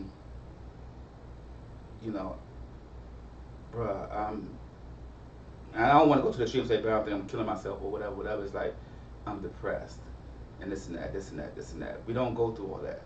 The problem with people today, not just Black American, not just African American, not Caucasians, Asians, Hispanics, none of that. There's no certain race. Everybody deals with mental health issues, and we don't speak up enough about it. We like to keep it in ourselves because a lot of I can only speak from being Black. A lot of us find shame in asking for help because we think that you might joan on me. A lot of men. Right. You might joan on me. You might be like, boy, ain't nothing wrong with you. And a lot of times that's not the answer. Some of us out here, and I'm saying us because I'm using us as a community. Some of us out here need help. And some of us out here want help. But we can't find it within ourselves to ask for that help. And I don't know why. Like, why is that? So the thing with Michael Beasley, in his situation, Hold on, my bad. It says, Janine said, unfortunately, a lot of us were brought up not to talk about it. yeah, That's facts. what stays in Because what happened when you was little? what happens in his house stays in his house. Or even when you was little. Ain't nothing wrong with Sean. Ain't nothing wrong with you. Not just that, you can't talk about what's going on to people because they gonna talk about it to everybody. It is. Or they gonna make a Facebook post. Look at that boy. Look at that. Ain't nothing wrong. Look at that boy. Look, boy with that mic. Look at Mike. Something wrong with that boy. They know something wrong with that boy. It can be. And it's like, okay, even if you know something wrong with Mike, reach out. Right. I'm sorry, Sean. Go ahead. No, but with Michael Beasley, what he's going through, me personally, I can see that he's looking for the help. From what watching the interview. Yes. He's looking for the help and he's asking for the help. But at the same time, he was scared to get He's it. scared to get to the get help. But he just don't know how to really go about it now because he's tired of looking. Whoa, stop right there. I don't like to use the word hate, but I hate that word. I hate them two words together. I hate to hear someone that's going through any kind of mental issues or anything or any kind of troubling times. I hate to hear a person say, I'm tired. Because a lot of times after a person says I'm tired, you hear a couple of days the person That may done have something to died, themselves. they may Yeah. have committed suicide or hurt. I hate to say I'm tired, but I'm sorry, go ahead. But in his defense, when he said he's tired, Mm-hmm. he's looking for the help. He's trying to get help. Crying out for it. But the people around him are not noticing. Not just that, The it might type of not help be that the he right needs. people around him either. Right. So the thing is he's sheltered himself away from everybody Mm-hmm. because he was that tired of. So the gentleman, Ryan Clark, and I can't Shout out to remember. Ryan Clark. I forgot I don't know that dude's name either. Right. So I need to find out because I see him on a lot of podcasts. I got to find his name. But shout out to Ryan Clark. they're y'all. trying. They're pretty much break it down, saying, "Well, listen, we are here for you. If we can do something today or tomorrow, we're gonna do that." And what did he say? I don't want that, man. He just. No, remember at first he was like, man, I don't do the clubs. I don't do none of that Right. stuff. They was like, it don't go nowhere. he was like, no. He was like, no, we don't. We're not talking about going to clubs. He was like, man, you got kids, I got kids. Man, we can get together, Right. Get a bounce house. get a Right. bouncy house, and we can have a Right, couple of right. beers, drink some wine, And just sit talk. on the deck, just talk and watch the kids play. And that's the type of circle. But that right he there, in. though, it broke him. And that's when he started crying. That's when he started because crying. nobody else reached out to him on that level to truthfully and genuinely say, "I'm here for you." Mm-hmm. Oh, Janine said the Crowder was the other athlete. Yeah, that was Jameson Crowder. Yeah, Jay Crowder? No, the football player. Yeah, that Okay. she said it was Crowder. And she was like very true, Mike, maybe. But the thing about it is like when you, like it's like Janine said it the best. She was like when we needed help, it was like, oh they kid he just bad, he just bad. Mhm. No, we not bad. Right. Like mental health issues run deep, and they don't just run deep in our culture and our black people. It does it in other cultures as well, and it does it in the worst ways. And what happens is the action action calls a reaction to every situation, and if we don't jump on this type of stuff, it gets out of hand. I'm watching I don't know if y'all watch Atlanta. Yeah. That's back now. Did you see that joint the other night? So that's that's a true story. Yeah. That So, was. so the true story is, two Caucasian women was adopting the kids. They adopted 6 kids. Excuse me, I'm about to cuss. The two Caucasian women were adopting kids. They were adopting black kids. Mm-hmm. Their thought process allegedly was they adopted the kids, and the adoption agency was giving them the kids. It was giving them the kids, and they was like, man, this kid need help. Woo, woo, woo. So they was giving the kids to these 2 people. This is the true story, and I didn't know the background of the story. Janine had to tell me the story behind it. And they adopted the kids, and they was basically, in my opinion, they was treating the kids almost Like servants. Servants. Mhm. I was gonna say slave-like because they showed them Mhm. working in the yard, slave-like, and then one of the kids broke away, got to the neighbor's house, and said, "They're doing this to us." Mhm. So the neighbor called social services. Mhm. And what happened was the social service lady that was always dealing with them wasn't there at the time. Ooh. They assigned somebody else to it. So they assigned somebody else to it. So when they started getting invested with somebody else, they was like, okay, we got to get the situation in hand. The two women decided to say, okay, you know what? They had to act on it. Mhm. And what happened was the two white women to two Caucasian women, my apologies, to two Caucasian women drove the kids, and all of them drove into a lake and killed themselves. Well, but they killed the. No, that was for the true part, not the story. Oh, okay. Not the TV show.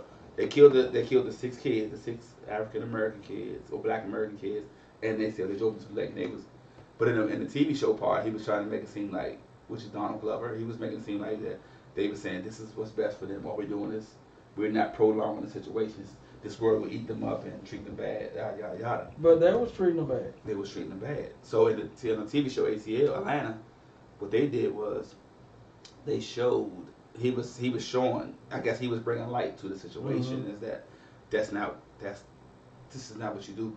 The kid was acting out in school, and what they were trying to show that just because your kid acted out don't mean that he's bad. Right. And I think what it was, the mother came up to the school and the grandfather.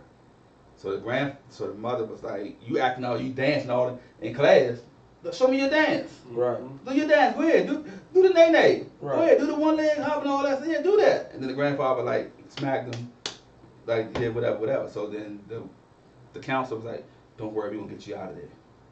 So they got the kid out of there, put him in that foster home. Mm-hmm. So like I said, the true part of the story was that they killed the kids, which is the truth in what we live in. They killed the kids, but in the show, what he did was he changed the narrative at the end. Oh.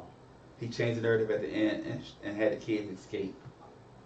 And I was like, wow, that was kind of gut-wrenching for me. Right. Right. And so I'm saying that to say that mental health is not just in our communities, but Right. as African male, but Black American males or African males, how you want to identify yourself. Mental health is something serious that we decide to shun upon. We don't want to talk about it. But in a lot of instances, when something happened with the Caucasians, they quick to say it's mental health. Well, see, that's what I'm about to say. So it's Real treated, quick, the name of the family is called the Hart family. It's called the Okay. Hart family.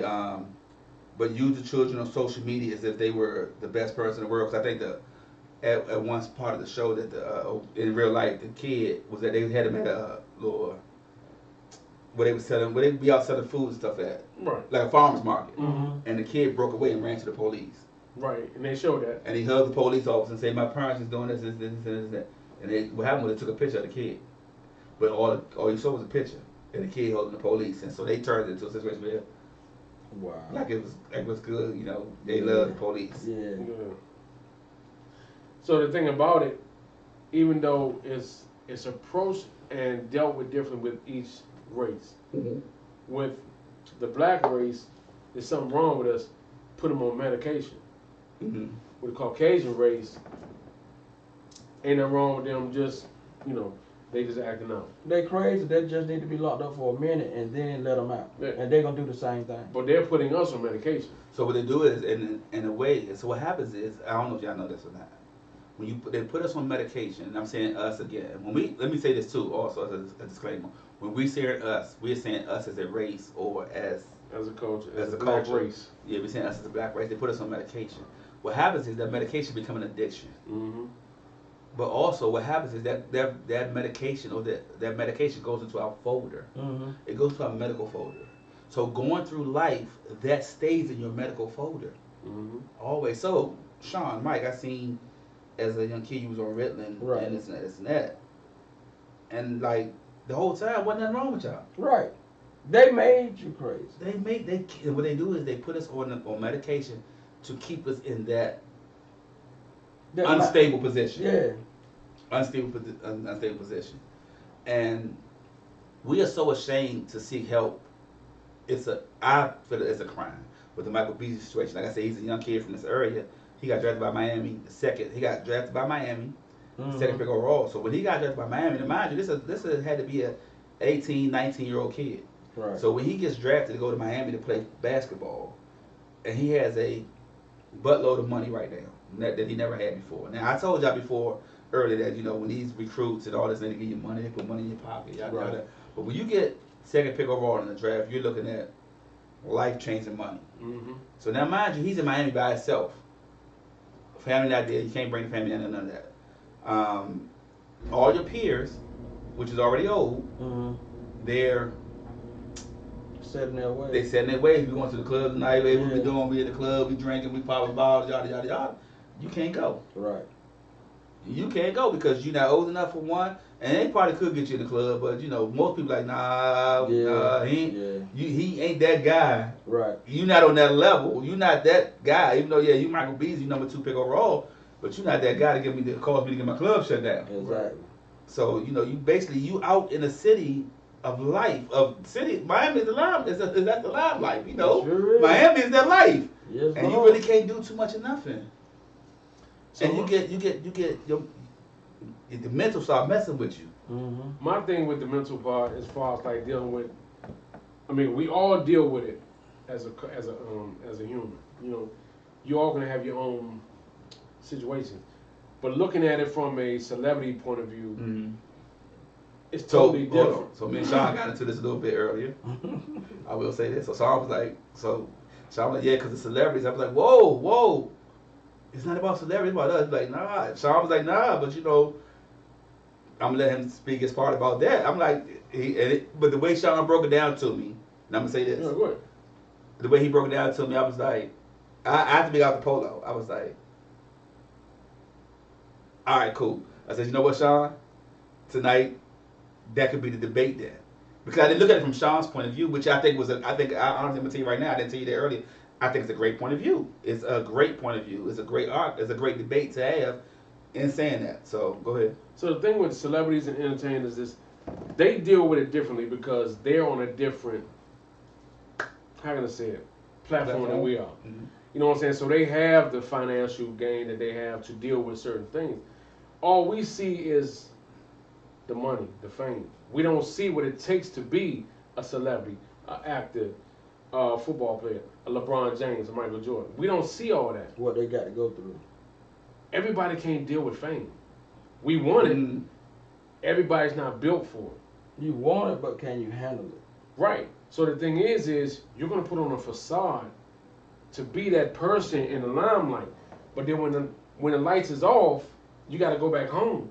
You're dealing with yourself. It's things that you're not getting because who you are in the limelight. When you go back home, you got to deal with your natural self.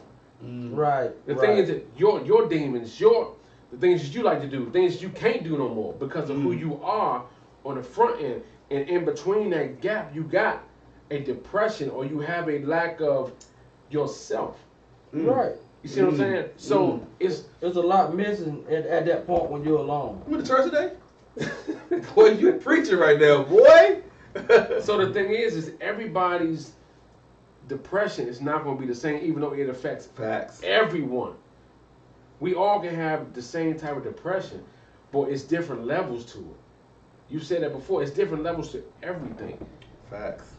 And the one person that we lost to depression, I still can't wrap my head around. And it's Robin Williams. I was about to say Robin Williams. Because the guy, you look at him, all you see is a smile on his face. You see continued happiness with this guy. He was always helping somebody. But we never knew that he was dealing with those demons. We never knew that he was going through depression. No. Never. That's tough. But when Because you couldn't tell nobody. So the thing is, and we go back to the child stars. How much depression are they still dealing with that they had? Depression and pressure. Right. Think about it. Let's go back. That's where it all comes from. The pressure bust pipes. Yes, it So does. if you like, let's drive the bus back. Let's go back. Let's start off with a different strokes. Look at the sister, Dana Plato.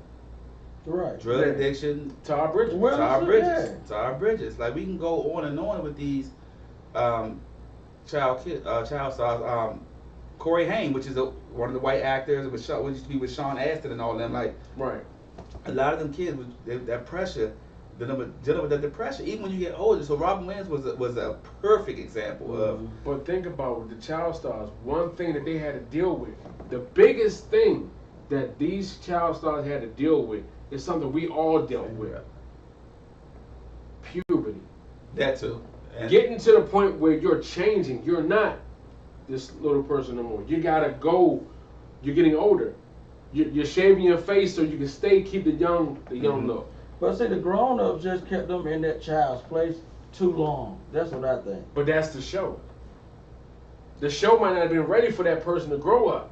Yeah, that's what I'm saying. Like you just kept that grown person at the child level. So once they try to bust out, that's that's your where pressure. the money was at. Yeah. Like, you stay low. Trevor says, me and my son had this conversation earlier too. Trevor says, lack of never being alone as soon as you step out of your house. You and your family always under a microscope. Mm-hmm. Millions of people having the high expectations of you. Strangers threatening you. It's a lot being a celebrity. It is. Like, You're right. you know, you deal with it because it's like a lot of people that's outside of you, let's say your fans or people that look up to you, they're living their life through you. Like if you go out there and you miss that game-winning shot, man, you suck, man, you sorry as a mother, man, I can't, whatever, I hope you die, this and that. But forgetting about all the stuff that I done in my community, Right. all that goes out the window. We got the overbearing sports fans, and probably as an athlete or whomever or actor, you dealing with that on a daily basis. Like you said, it's like, man, like That's the demons. They quick to down you. yeah, like I thought I was doing good, and there's a lot of people out there that's really quick to remind you of the bad you're doing. But see, the And other it's not even bad. But look, You don't get it confused with me acting or just me missing a basketball shot. But see, the worst part is when they start questioning themselves. That's when everything starts building up Oh in their head. yeah, it's like, But this is the damn, thing. did I really make a mistake? Yeah, like, Did I really? and you start doing that Did I every really, day, did I really let everybody down? it's gonna drive you crazy. Social media drives a lot of that. It because does. That's a big audience.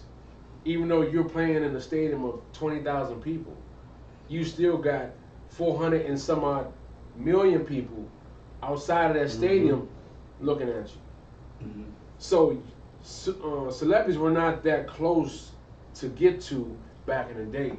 Nowadays, with social media, you're this close to the actual celebrity. You can correspond with celebrity. You know, you can talk to them. But that's why some of them choose certain platforms to be on, because they don't want to deal with that. Right. Now look at Kevin Durant just last week cussed at a fan because that fan felt as though he can say what he wants. Right. Well, let me say this. The fan really, he didn't say nothing derogatory to Kevin Durant. He said, hey, KD, Get back on defense. No, he said, this is where you take over the game. Yeah, you're right. He said, right here, this is where you take over the game. That's all he said. Now, Kevin Durant was like, this is where you shut the F up. Wow. So, Wow. is that a sign of some type of depression? That Well, he's he dealing going with? through something. It's something in his head that he going Oh, through. I think it is. I don't know if it's a sign of depression, because I don't know that. I ain't gonna say again, none depression. of us know a doctor. It's something But it could be a else going situation, on. because, again, you dealing with the Kyrie situation and him not getting vaccinated, and, you know, all the questions coming at Kevin, like, you know, it's like, bro, you get to a point where I'm tired of asking questions about Mike. Don't keep asking questions about Sean. I don't know. Like, ask about me. If you want to ask about basketball, let's talk about basketball. But don't ask me nothing personal. Right. Like, if there's something that you want to ask about Kyrie, ask the coach, ask the staff, ask the owners. Do that. Don't. I'm not Mike's keeper. I'm not Sean's keeper. I They can't are- speak for nobody. But they are looking into that though, dealing with the fans and the players, because the fans, you know, the fans and the players have been going back and forth lately. The fans can be rude. Yeah. Trevor said, like, there's a lot of people that hate LeBron. I mean, like, for what though? This dude has been squeaky clean as a human being. And that's true. Yeah. That's facts. LeBron is one of them. I mean, right now, like I said, I had the one personal incident with him when he was in Miami. I mean, you know, that was a personal incident. It wasn't for TV or podcast. But other than that, like, LeBron has been a model citizen. Like, you know, and you're right. There's a lot of people out here that just, I think, as sports fanatics, they try to live their life through. They go too far with it. Sports figures, and what happens is we miss it. Right. We miss right. what we're losing within ourselves, and what happens is we get so determined, we get so much engulfed in it. It's like, oh my God, and it starts mentally messing with your inner chi. So we as been like, dang, like how depressed you get. It's like, man, what's wrong with you? Man, nothing. You sure, man, ain't nothing wrong with me. Mm-hmm. But the whole time, it's more than, because you cannot, for me, I love sports. Y'all know I love sports. Right. But you can't have that much invested in sports and be that mad about sports without having something else wrong with you inside. It's something that you're missing inside. Right. And we see, like, even with me mentoring kids, like we don't understand, we don't realize how much kids go through that depression or mental illness, or they need that mental health. Like I was out a couple of weeks ago. I posted a picture of one of the kids that I mentor, and we had a conversation, and the conversation hurt me to a point. I was like, wow. He and we shout out to the kid. I'm not gonna say his name. I did a picture on Facebook and whatever. And I'm gonna shout out his mom though. Shout out to his mother, because he was going to hang out one night. And he didn't care about nothing else. He just wanted to hang out one night with his friends. And his mom told him he could. His mom said, yeah, go ahead, hang out, woo, woo, woo. But then his mom came out like 5 or 10 minutes later and was like, nah, you know what? I think it's best for you to just stay in the house tonight. Mm-hmm. Just stay in the house tonight. And he was so mad, nah, mom, I want to go out, woo, woo, woo, woo. She was like, nah, just stay in the house. And he ended up, of course, he had to stay in the house. Mm-hmm. So the friends he was going to hang out with ended up getting in trouble tonight and getting incarcerated for at least 10 years. So his mom saved that path for him. Right. But it affected him mentally, because ever since he has not been stable since that situation. He got shot, almost died. You know what I'm saying? I told the kid, like, bro, like, I've been here with you since day one. Right. Like I saw the kid grow up. Like, I've been with you here since day one. You never reached out to me. And he was like, sometimes I just had to go through it for myself. And I understand that. I understand you got to go through things for yourself. Mm-hmm. Well, sometimes you can talk to somebody that you really trust too. and that's the problem, that we don't. But he needed that though. He needed to. He said he needed to go through that. He said on his that. own. You said he was with us, I bro. Was you there? think it's Jesus or something. Yeah, like, we was talking about you today. Like you was there. What the hell? He on it. But you're right. He said that. He needed that because he had to experience that for himself. Mm-hmm. That's word for word. Now, I'm not being funny, Sean. Word for word, that's exactly what he said. He said, I needed that. I needed to go through that for myself. Mm-hmm. Wow. And I'm like, nah, you didn't. He was like, nah, I did. Wow. He said, I did. And I'm like, I appreciate that. But me, looking not only as a mentor to him, but I'm looking into him as a black kid, because I got black sons. Right. So I'm looking at him as my son as well. Like Like, a no, father figure. yeah. I'm like, no. You know, Jay said it best. Like, I went through this, so hopefully you don't have to go through this. Right. Like, we don't want our kids, our kids that we see in the streets. We don't want our kids to go through that. We don't even want our family members to go through none of this stuff. We feel as though, like, I don't know how to react if family members going through a mental health situation. I couldn't be there for them. I don't know. I don't have the answers, but the answers are we have resources. www.mentalhealth.gov, 1-800-273-8255. It's resources out there that we can go to and send people to get help. But when we dealing with mental health, we just got to stop being ashamed And the It's kids, not a shameful situation. and the kids should understand, which, you know, I know they don't listen, but sometimes things that we are saying that we've been through, that's why we're saying it, so you won't have to go through it. I say that, all that. I'm like, in one of the main points in raising my kids, I've always tell them, I've said to my son, he's watching, he can tell you. I would tell them, I won't never tell you what I heard. I just tell you what I know. Right. I've been through this. I've been through it. I did that. I was in the streets. I think I took my son. Matter of fact, when we talk about KD, I took my son down. My son, he watched. He'll tell you. Him and Little Mike. I took Trevor and Little Mike down. We went down the farm. Just saw KD, and they was like, man, this Berry Farms. I'm like, yeah. They looking at me. I'm like, listen, and I'm not proud of it, but I am proud of it. But I know it's kind of like an oxymoron. But I'm like, bro, I've been through these streets too many times and did too much stuff in the streets for y'all not to be safe. Right. Trust and believe. Right. It didn't come back on me, and I'm not proud of that. No, I'm not. But don't ever feel uncomfortable. That's why I love my city. Exactly. I feel like I always love my city. And again, like I said, I told them earlier, like if you got friends, if you a person, you might use Sean. Y'all feel if you can sit right on this panel and say, yeah, I don't understand how people go through mental depression. I don't know nobody went through mental health issues or anything like that. Then you don't know the people in your circle. Right. Because we had a conversation on our show before we was on DC, and we was like, man, we all been through a form of depression. Again, I said before, I lost my mom. I was only 9, so I don't know if I went through mental depression then or not. I was a kid, I didn't know, and even if I did, I wouldn't have reached out. And when nobody at the time growing up, they like, ain't nothing wrong with you, boy. You'll get over it. But you know what? I got a question then. Could it be possible that somebody could be going through it and not knowing that's what it is? Yeah. You know what I'm saying? Yes. Because you know why? Because you never been through it before. Right. So you don't think that you going through it. You be like, nah, ain't nothing wrong with me. But every now and then you find yourself by yourself just thinking about,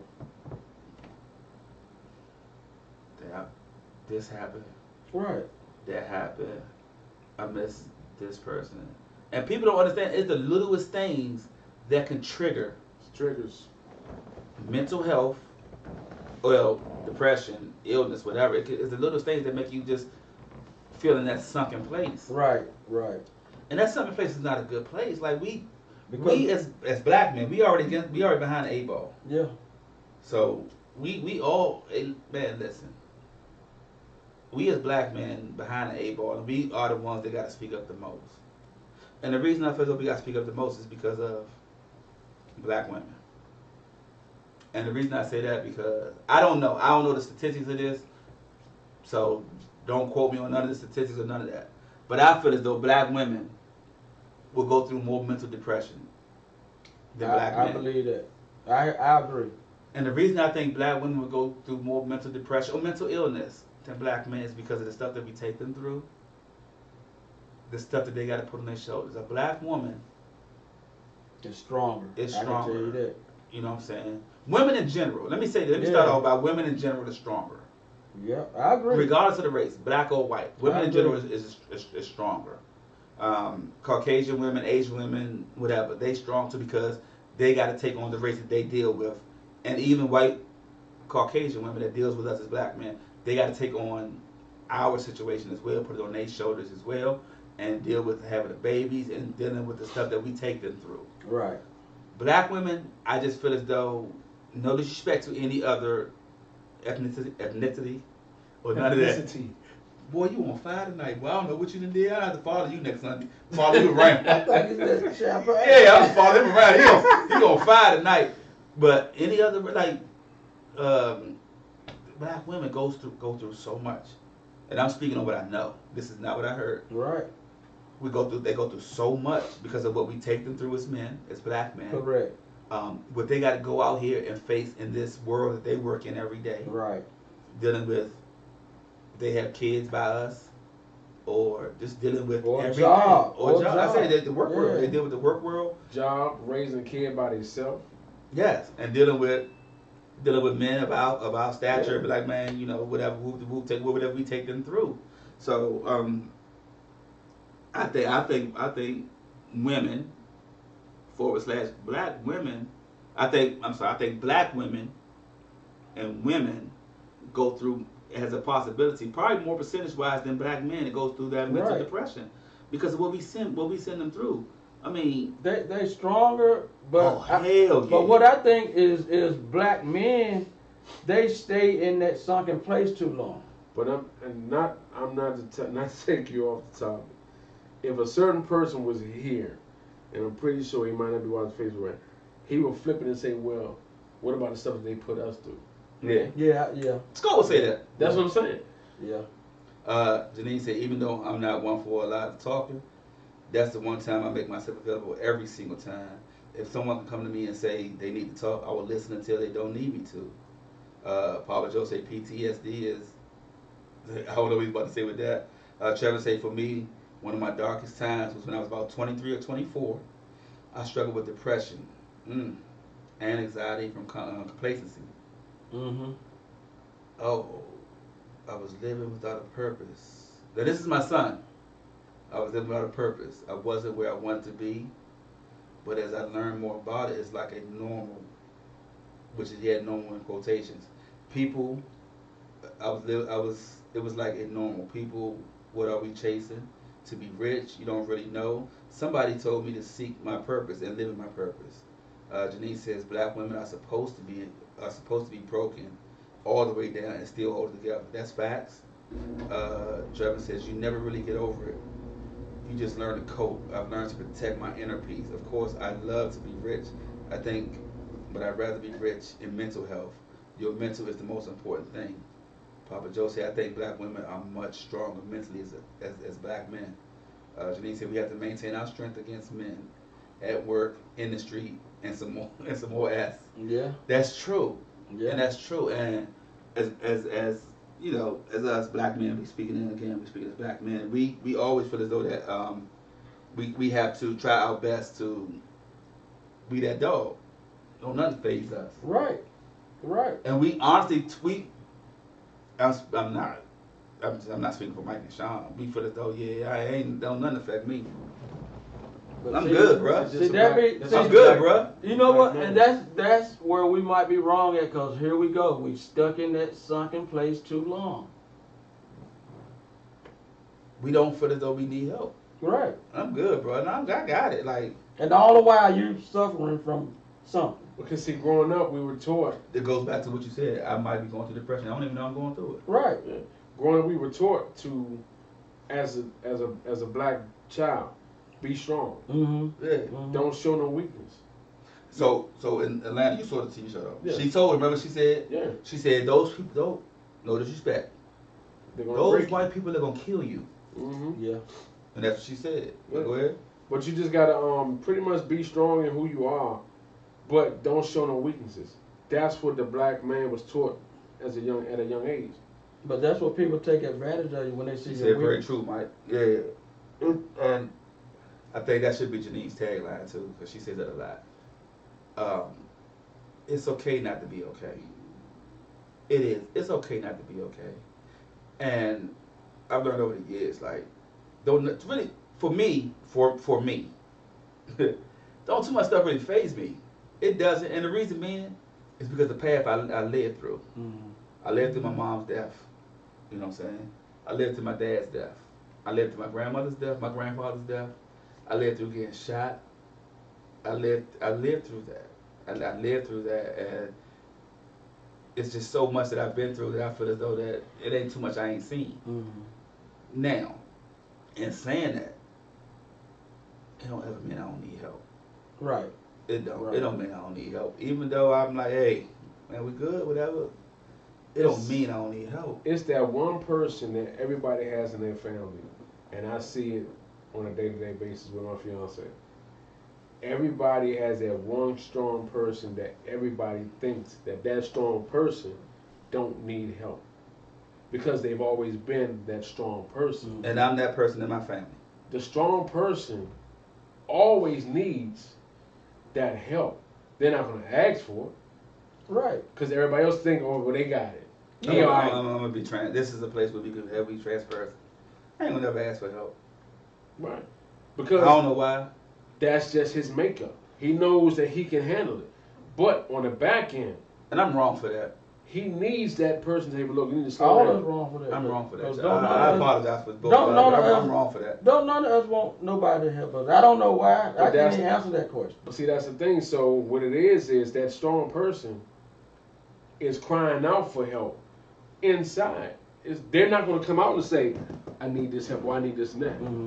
Because you look at me as that strong person, I got to stay strong. So I see it. You know what I'm saying? She's that strong person. But I've heard her say, I need help too. Or I need somebody, So I'm like, I'm there. I got you. You know what I'm saying? So the thing is every strong person, what I'm trying to say, every strong person still needs that help. But sometimes people can. Let me see how I can make this. It's gonna be kind of crazy though, but it's gonna make sense. Sometimes you can ask for help by asking for help, but not saying what you need help with. Yeah. You might say, hey, I'm going to do this such and such. You just saying it. You ain't asking for help, but you saying you need help in a certain way. So the funny part about that is I understand exactly what you're saying, though. That's fact. I understand. You can say what you can say you need help without saying you He'll need throw it help. out there. I understand. It's not crazy to say, and I totally 100% understand what you're saying. I need help. Without If he don't- saying you need help. I need help with this tie. If don't nobody help him, he's still gonna be alright because Right, he'll right, get right. it done. No, it's more sense of saying, man, I gotta change this tie. I don't feel like changing this tie. But he waiting on somebody on the back end to say, "Oh, you want me to help you out with that?" Right. But if he So don't hear that, that's why I know exactly what you Say you meant. need help without saying you need but help. if he don't hear it, And we do that. he Yeah, gonna be a alright. lot. We do a lot. Like, what you doing today? Nah, man, I'm just chilling, man. I was just thinking about some stuff. What you think about? Man, I don't know, man. You know how every now and then you be having a thought process. You think about old stuff. Like, Mhm. I was thinking about, when my mom passed and this and that, this and that. But I'm good, though. I'm good. That's a form of needing help Yeah. Without saying you need help. without saying you need help. So this is what I'm gonna do right now because it just hit me. It just hit me because this is the second.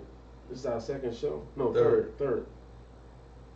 I'm gonna ask you: is it any help that you need, or is it anything that you've been thinking about within the past 3 weeks? Because I've heard you mention the loss of your mom and your father within the past 3 shows. Is it something? No, I was just doing that for likes. It's like, nah, you ain't. He done messed up the whole. Look, Yeah, his train of thought gone. look, he done messed up the whole approach to it. I'm trying to divert off. Maybe not. I'm sorry. Look, But go ahead, though. don't deflect me, brother. Right. I was in my Denzel. Again, you didn't listen though. It's a way of asking for help when you. I'm asking now because, my mom's still living, my father's still living. I asked my father Mm-hmm. how, because he lost his mom at 16. Mm-hmm. He raised my uncle. My grandfather was Papa was a rolling stone. Right. So the thing is I had to ask him. I said, man, how did you do it at 16, losing your mom at 16? And I look at him today. I'm like, damn. I'm like, I lost my mom at 9 on Thanksgiving. man. So my question to you is: it something? How can I help you get to a different place mentally, or as a brother? Because I know that affects you in a certain way. So let me say this. Me losing my mom and all them don't affect me as much as it used to. Mm-hmm. It's just a new trials and tribulations that I go through on a daily basis now. So I think I spoke about this, but we got on a radio station. For y'all that don't know, my son's been incarcerated for 9 years, going on 10. That right there puts me in certain corners of my mental, and it hurts me. It breaks me down sometimes. It makes me. It gets me into a depression stage. I do. I go through a depression a lot of times when I know for a fact that my son not supposed to be there, but he made the mistakes to be there. I can't criticize him as much because I made the mistakes at a younger age doing the same thing he did. So it's times that I think about my son, and I go days where I would talk to him constantly. Then I go days without talking to him. I go weeks without talking to him. I went a whole month without talking to him. When I go weeks without talking to him, or a month, I ask his mom, "Hey, you talk to Mike?" And she like, "Yeah, I talked to him." I'm like, "All right, cool. Then I'm good." It's almost like a reset button. Yeah. Like, okay, boom, he good. So I can go ahead and reset, start over, and hopefully I hear from him, whatever. So the part with my mom's situation is talking about my mom being gone, my dad is on, and this is the first time I heard this, and probably anybody heard this. It's a lot of times it's a diversion of what I really feel inside, or what's really hitting at me in my core. Asking me, am I okay? It may or may not help. I don't know. The reason I say it may or may not help because nobody ever asked me. Right. And okay, what's going on? Or how are you? You know, yada yada yada. Or even just asking me, like, you talk to Mike or whatever. So it's a situation that I go through probably, I don't know, maybe once a month. Where I'll be like, okay, because at the same time I look at it as a month that's gone, but I also look at it as a month that's closer, if that makes sense. Like, all right, I got through that month, he good. See, my biggest thing is about that part is not being able to know on a daily basis if he okay. Right. So it's gonna be a lot of questions after this. I know my son gonna ask, Trevor gonna ask me. I know I opened up a Pandora's box just now with that, but at the end of the day, y'all know me. I'm good. You're gonna be alright. I'm gonna be alright. But it don't hurt to say, man, hey, you good, bro? You right though. You right. That's just me though. I just feel as though I'm the strongest person. Mofo. I feel as though that I'm just strong enough to look. Hey, I ain't got no problem putting the weight on my shoulders because I was built for this. But the thing about it is, my city made me built for this. It goes back to that. My city made me built for this. Do I go through my ups and downs? Yeah, I got way more ups than I got downs though. Because what happens, I have a tendency of looking back at where I came from. And again, I think we said it earlier. We ain't all been 100 our whole life. Right. So the thing about it is, you can just look back on. You gotta look back on your mistakes, and you learn from that. Right. And make sure that you understand, like, bruh, I've been through that, and I came out again. Shawshank Redemption. I came out clean on the other side so far. So on a daily basis, it's another day. What I tend to do though, what I do, and I think everybody should try to do, is you try your best. If you don't have help, when that day leaves, and you still have an issue with that day, ask somebody. Right. Talk to somebody, man. You know what? Hey, Sean, Sunday was gone. Mike, Sunday was gone, but you know what? Man, yesterday I was really going through something. Yada yada yada. This, yada yada yada. Talk to somebody, because even though mentally the day might be gone for you, that thought process ain't gone. Right. And then sometimes talking about it to somebody, it kind of eases the pain. It does. Because sometimes even when you talk it, you don't know that the pain is being eased. Right. Until you finish talking about it. Exactly. So I appreciate that though. No problem. I appreciate that though. But that's just like Mike said, pressure burst pipes. The more you keep it in, everything is just expanding. So we ain't gonna do this about me though. Hold on. Well, look, it's gonna be hold fast. Since we brought it here, I'm gonna take it to you though. It's something in you. Is it something in you that makes you go into that place, into a corner, and be like, you know what? And again, we does it because this is where we are with transparency. Yeah, That actually, you have not talked to nobody about. That you be like, you know what? This actually for me, it's a lot of stuff that goes on back at home. You know what I'm saying? That it puts me in that state because I think what about state? it. It's got to be depression. I mean, cause Move on, go. When I keep thinking about it, Go. that's when it's a problem. And I don't talk to nobody about it. I might wait a few days and I might talk to my wife and say, you know, I was thinking about this, but not coming right out saying what it is. You know what I'm saying? You know that causes stress Yeah, it's and high blood pressure. that might be me stress. But it's But just you a lot. have that though. Yeah. You have that thought process that puts you in that place. Yep. Like It's a a lot. depression. It's a lot that goes I on. was about to say depressional, but they always talk about me. I make up words about Yeah, it. but So. it's We got a whole book. you know, it's, for me though, it's, you know, a lot of things go on back home that get me in that state. Well, the only thing about that, About what?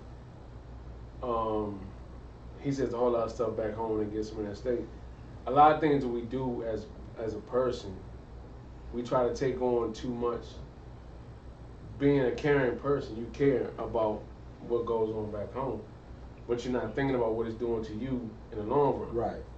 So, and the thing is there's nothing wrong with doing that, but you just got to know how to channel that energy, or make sure that you don't get back into that little sunken place or that Mhm. place in that corner. You'll Right. be able to deal with what's going on, but you know your peak, you know your trigger. You know what I'm saying? You know what's going to put you in that area, and doing that, it's like an exercise. You gotta get to know yourself in that part. You know what I'm saying? Right, What gets you in that area, and then once you figure that out, then you'll know how to deal with it. So it's just like if you know you got asthma, and you know something triggers your asthma, you know, okay, I gotta slow down.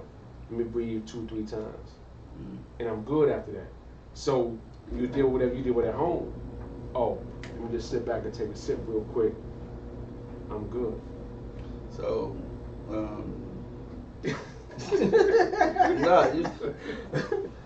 I'm about this dude no ball, Hey, man. so let me say this. Let me read something because hey, listen. Papa Joe said, "Guard your mental health." And he said it doesn't mean you don't need help. That's it. Trevor said that don't mean you okay just because you lived through something. Janine said it doesn't mean you don't need help. She says daily affirmations and mental timeouts get me through. They help. Y'all feel free to ask me how.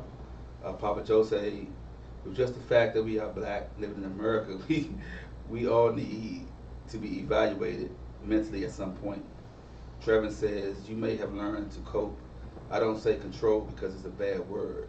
Like now I can see my depression or anxiety coming, and I've learned to prepare myself and get through. Not all the time though. Sometimes it's one day and sometimes it's a week. Becky said, I'm guilty of that. Janine told Trevin, you also have someone to call. Trevin said, when it gets to be too much, you already know how I am. You already know I'm on your line. That Janine said, that's awesome. Trevin said, that's crazy because it's times that I think about my brother and I wonder, do my dad miss him like I do? Trevin said, I just be hesitant to bring it up. Papa Joe said, with my son gone, which is his son Joe, with my son gone, I thank God for people like Mike Reed, Janine, and Bex, more than they know for mental support. They ain't failed me yet. Becky said, we got you, Papa Joe. Sean, you thought we gonna forget you? Look, that's what I You started. thought we forgot? You thought we forgot? I mean, like right now, everybody, y'all know, my mom, she, went through a little thing, and I can say that truthfully put me in a different state. Went through what little thing? They don't know what your mama went through. My mom she fell at home, she had an accident, so that's She wasn't pretty much- drinking.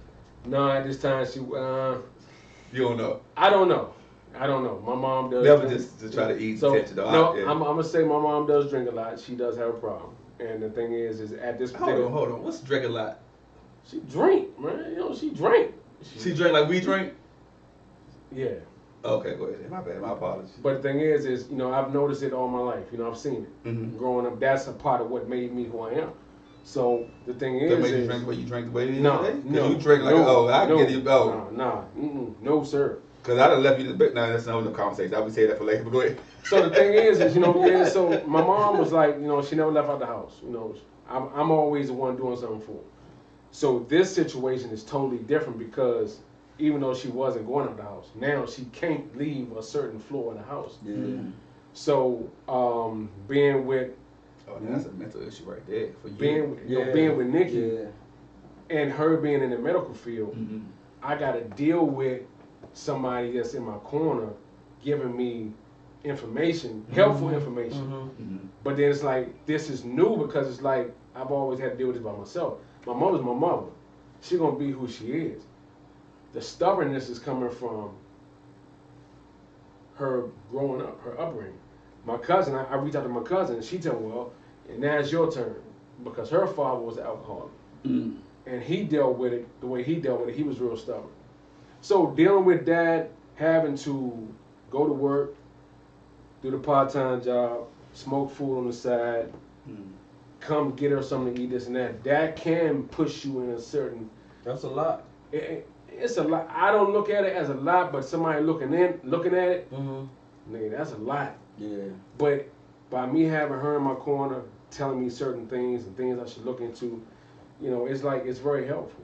And that helps me with my mental because everybody know my biggest fear is to walk in that house and see my mother just, passed out. Yeah. Yeah. So, not to say I prepare myself for that, but it's like, because she don't go nowhere. I know that day is going to come. But knowing I got somebody in my corner that's going to be able to help me through all that. And what I've done in the process, I've expanded my circle with letting people know. You know what I'm saying? Like my cousins, they know. Mm-hmm. I talk to my cousins all the time. I let them know what's going on. My father know. That's his ex-wife. My brothers and sisters know. So the circle is expanding. So when something happened, they calling me. My mother's next door neighbor. So I'm reaching out to these people. So when things go down, I got my people I can call. Yeah. So, but if it gets to that point where I got to break down, it's like, damn. Yeah. I'm gonna call him. So let me say this. Let me apologize before I say what I'm about to say. You know that's gonna happen, right? Well, You gonna walk in the house and yeah, your mother gone. that's what I'm saying. I know that. That's what I'm saying. So it's like I can't prepare myself for it, but I can. Yeah, you can. But I know it's gonna happen. Yeah, you can. So Yeah, you can. You already prepared. right. That's what I'm saying. By you even speaking it, you already prepared. Right. Because he already know. I did that. Walked to the house. Found my dad dead. Talking to my dad like he was still alive. Didn't know. Was talking to him. Conversing with him and conversating whatever y'all want to do. And the worst part about it is, you gonna remember the night. Mm-hmm. It was the night, New Edition, Bobby Brown, and Albie showed to the Capitol Center. And I was there. Wow. I was there. February 2nd, 1989. I came home from the concert, went in the house, the lights was on. And my father used to always get on me about the lights being on because of the electric bill. Walk in the house, Big Mike, yeah, got your ass now. Man, cut these lights off. These electric bill, whoop, whoop, whoop, whoop. Walk, looked at him, yeah, cut the lights off. You always get on us, man, yeah. Went straight to the bedroom. Took off my little clothes and this and that, yeah. Lights still on. TV was on. This is before cable. TV was on. The snow was off. Doing that. Big Mike, cut the TV off. You keep messing with us about the lights and the electric. Cut it off. Nothing happened. Came out the room. Big Mike, cut the TV and stuff off. Whoop, whoop, whoop. Was going to the kitchen, so I tapped the foot. Mm-hmm. No, I tapped the shoulder. Cut the TV off. When I tapped the shoulder, he was just cold. Wow. Like cold. I was like, I tapped it. Hey, cut it. And I looked, cause he was just laying in the bed like normal. Wow. Licked my finger, put it under his nose, wasn't breathing. Mm. And I'm like, So then I touched him. He was just cold, dead body cold. So, called my Uncle Bugs at the time. Called my cousin. Called Bruce. Called my aunt. God, may she rest in peace, my grandmother. I called my grandmother, and I think this would fracture the relationship between me and my grandma. I know we going over time. We about to end it, but I called my grandmother, and I told her, I said, I think my dad is dead. And she said, well, I knew it was gonna come one day. And mind you, I'm a 16-year-old kid. Right. Still in high school. That's what you tell me? Mm-hmm. Called my aunt / mother now. She's off like my mom, my aunt, and she was like, okay. She said, call 911, call the ambulance, whatever. And I'll be there in a minute. And I'm like, all right. I was never prepared for that. But I was prepared for that. Right. Right. My dad said earlier, my dad died of a drug overdose because he had ended up, I think after my mom died, he got shot, paralyzed, waist down. They had one of his legs amputated. And I think with bed sores, he's about to have another leg amputated. That joint was kind of a situation anyway. But I'm saying that to Sean that it's going to happen and you're going to be the one. And hands down, of course, you definitely going to be able to call me. But I just want you to know that it's a situation that you're going to face head on. Right. But you will not, I promise you this, you will not have to face it until you are ready to face it. Meaning, God would not let that happen. I know we don't do religion on here. But I'm talking to my brother right now. God will only let that happen when you're ready for it. Mm-hmm. And you can understand it and you can deal with it and you already understand it now. Yeah. He But- won't put too much more you can do. Yeah, but it's gonna happen and you're gonna be the one to know. I just want you, I don't want to sugarcoat it for you. I ain't gonna never sugarcoat nothing for you though. Well, look, I can say this though, and this is what she told me. She asked God to take the alcoholism away from her. Maybe this How old is is your mother? 74. Yeah, it work about it. He ain't take it away from her. Nah. She But got look, so she's saying, I think this is what he did to me for me not to get to the bottom. So she, First of all, your mother already cheated. So yeah, there you go. but she ain't had a drink since then. All right, but she already cheated. So don't even. So you saying God put her in that state for her not to drink no more? Is that what you're saying? That's how she told me. Because once that joint happened, them same bottles are still down there. Hey, your mom already cheated. Don't even worry about it. Your mom how old? 74. My grandmother. She died at 54 from drinking. Your mom already cheated. To live 70-something years in life, man, it's a great life. After 50, you living on borrowed time? Whoa! Damn, right? Whoa! Bro, I'm 50! I'm 52. See, right there. See, I'm 52. see, this is what I'm talking I'm about, right on here. borrowed time. See, right here, we got see, we was trying to get out of the depression stage. Decided, yeah, you can bring me right back to that sucker place. Hey, man, listen. I know we went over time, man. I just want to thank y'all for carving out the day. A couple of hours to sit here, hang out in the corner with the fellas, man, to have this serious topic. Again, we appreciate y'all, man.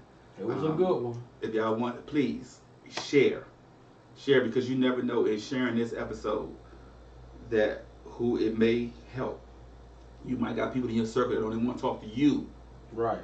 about mental health issues. So you never know. So please make sure you share this all the time because mental health is a big problem that we're having in this world today. And are we gonna get a hold on it, a rein on it, or something? We probably not. But we cannot miss our purpose in helping the next person. Right. So please, let's make sure that y'all click and share this page with this podcast right here. If you don't do nothing else, share it with somebody else. Share it on your page or wherever you want to send it to. Share it. Just share it. Just share it. We want to thank y'all for tuning in. We will be back next week again. And I promise you, no, I ain't gonna promise you. We gonna have some. Hopefully, we have some more upbeat topics. It ain't gonna be sad as I don't know. It won't be sad. It Trust won't be me, sad. we gonna have some. But I'm gonna tell you, I believe in things happen for a reason, and I know it's somebody out there that's listening to this show tonight that had a conversation with somebody, talking to them about something we spoke about on this show tonight. Might not have been the depression, might not have been whatever we spoke about tonight, I'm pretty sure we hit somebody's button tonight. Oh, So that's facts. if we did that for you, share it, but also call that person back that you had that conversation with. Please do. And please do. And look, trust and believe. If you got a sniff or inkling that somebody might be going through something, just call that person and say, hey, man, you had a good day today? You good? You sure? I don't want nothing. Just checking on you. So thank y'all. Again, once again, don't forget to click and like this podcast. And if you do know somebody, or if you may need help, you can inbox any of us. DJ Mike L on Facebook. Yes. Mr. Sean Diddy of the City on Facebook. That's not your name on Facebook. On Facebook is Anthony Hilliard. I'm Mike Anthony Reed Sean on Facebook. Just inbox us. Might And need to change that. if you don't want to inbox us, please make sure you dial or you click on or put it in the web address www.mentalhealth.gov or call 1-800-273-TALK, which is 1-800-273-8255. Please do that. Reach out to the next person and ask them, are they okay? As Janine would say, it's okay not to be okay. All right?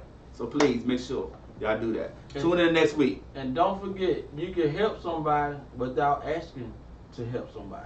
Exactly. And make sure y'all tune in next week to Mike's Corner, man, for my main man, Sean, Mr. Diddy of the City, baby. and DJ Mike The L. new mouth of the North. What? Oh, the North. Mike of the North. The new mouth of the North. And I'm Mike Reed, man. Thank y'all for hanging out with us on the corner, man. We appreciate y'all so much, man. Hey, make sure y'all click, share the podcast, and we out. Peace. Peace. It's calling me, goddamn.